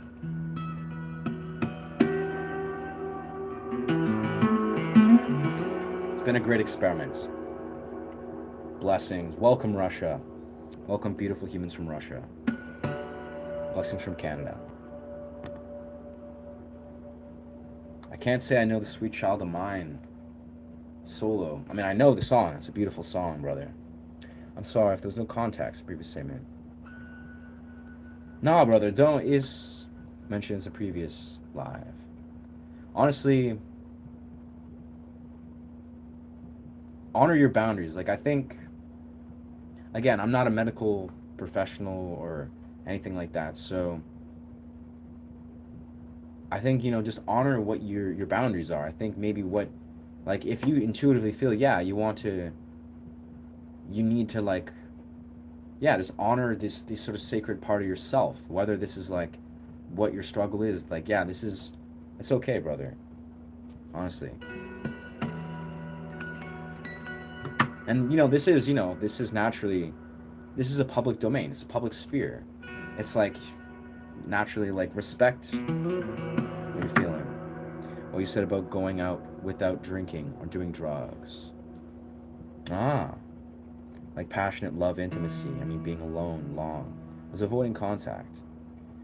I mean, hey, I don't know. I think there's lots of things to enjoy within intimacy. But I don't know. I'm a 31-year-old performance artist. So I love love. You know, I love romance. Like, that's what I like. And romance is great. And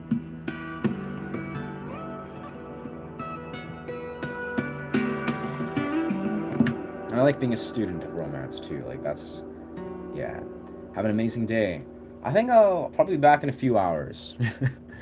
I can say, like, I don't know. I intuit my days. I kind of just write my days. I don't really know what's going to happen, you know? I know I'm gonna go for a run, do a cold plunge, probably do some reading, nourish my body, but yeah. Hell yeah, welcome. Welcome, my dog. What the heal you doing? Huh. I don't know what to say to that, bro.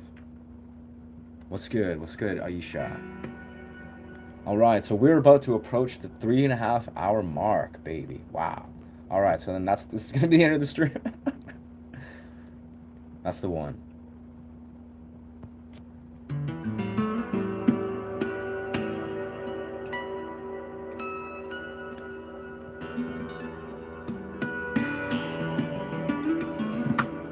But yeah, on an ending note, I would say I'm reading your hellos. Yep. On an ending note, I'd say to Floyd, very simply, it's like part of what I love about the dance scene, right? And again, I embrace the sober. I party. I love partying a lot, sober, and is this teaches you, you know, partying, dancing side, or not. It teaches you to embrace the human experience and all of its imperfections. Like that's what when you're on a dance floor dancing with strangers, that are all there to dance and connect through music, and maybe they become your friends. It's teaching you, this is what I've noticed, especially when some of them are maybe doing drugs or drinking, and you're just there to objectively be an observer of the human experience. All these people, they're showing up with all their pain, their sorrow, all their happiness, all their whatever, right? They're just there in the imperfect human experience showing up. That is powerful. Like in my experience, it's like the more you get to embrace all these different humans and their imperfections, that's cathartic, that's healing, because we're all imperfect. Like no matter what, we're all going through something, and it's really healing to like face that person to person, be like, oh wow, we're all suffering, we're all struggling, dealing with something, but we're all now dancing and laughing and having fun, and recognizing this. When did months ago you just started going live? I started, my first live was probably about 3 months ago. Yeah. So I started doing these lives about 3 months ago, and I really started, I got traction. I went from like 200 subscribers to about now 800 or something in about a week and a half. So it's been interesting. Notification, receive this reverse notification. Facts. That's powerful, bro. Yeah. 3 hours, nothing jets. I'm in BC, Canada. Yeah. Because I also like to do that the next week. I must say it's streaming is like it's similar to playing guitar and performing to some degree, because that's what I'm engaging in, but a lot of it is you just gotta trust, and you also gotta like, I'll be honest, this is the thing, Madeline, is like for the first like 3 maybe 4 weeks beyond, I got like no traction. I got no viewers. Like that was just the reality. I would be lucky to get like maybe 3, maybe 4, 5 people, because YouTube also, it like limits your viewership. Even my viewership, I think it's still limited. It could be different, but from what I understand is you have a limited viewership window until you hit about 1,000 subscribers. But yeah. So basically, the beauty of this is, for one, you have time. You have time to learn. You have time to learn to just like feel into the energy of being on a stream. If it's something that you want to set an intention, or if you just play guitar and try to find, what audience resonates with you. But yeah, I mean, I'd chime into your streams. I don't really go on streams. I mainly just stream, but like I'd pop in just to say hello and, I don't know, help you feel comfortable. But in truth, like this is the thing, is Madeline is like, it's a win-win. It's a win-win when you do a stream, right? It's like you get to record yourself playing guitar, you're capturing what you do, and then even if there's not a lot of people, that's okay, because you feel you can build your confidence, bit by bit. Even the other day, yesterday, I was like sleep deprived as fuck, and I was doing a stream, and I was noticing myself like make tons of mistakes, and I just worked through that. After like 40 minutes or something, I was like, okay, like my mind was getting a little bit confused, but it's also, again, it's like it's a skill set. Like the process of streaming is like a skill set, not that difficult, I would say. Like truthfully, you can just do pretty much anything and just be raw and authentic. And yeah, you can attract what you need, but we need to do what we enjoy. Consistency. Yeah. I'm not sure what Sarah was talking about, responding to. Yes. Yeah. Anyways. But yeah, I highly recommend. I mean, again, this is the thing, Madeline, is like I've been studying YouTube for like a year and a half, like at least, like really just thinking about it, practicing and getting to this place. I think 1997 Gladdy is requesting a 24-hour 24-hour mute card. No, I'm kidding though. But no, I'm about to exit, brother. I'm about to exit. This is why this is my outro. But the idea is that, but I appreciate you chiming in, my guy. Appreciate you chiming in. I see the guitar. Yeah, I can definitely play, brother. But I would say, yeah, there's no rush. There's no urgency if you desire to stream. Like if you're like, hey, I want to try, dip your toe in the water. There's no need to dive in. And again, it's if you have like a small audience, that's even better. You get to practice and be experimental. It's a win-win, always. And even if you need time to just like, adjust to getting comfortable, just being in front of the camera, creating content, like give yourself time. There's no rush, like 1000%.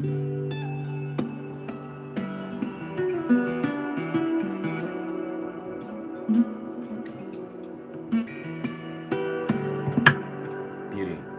All right.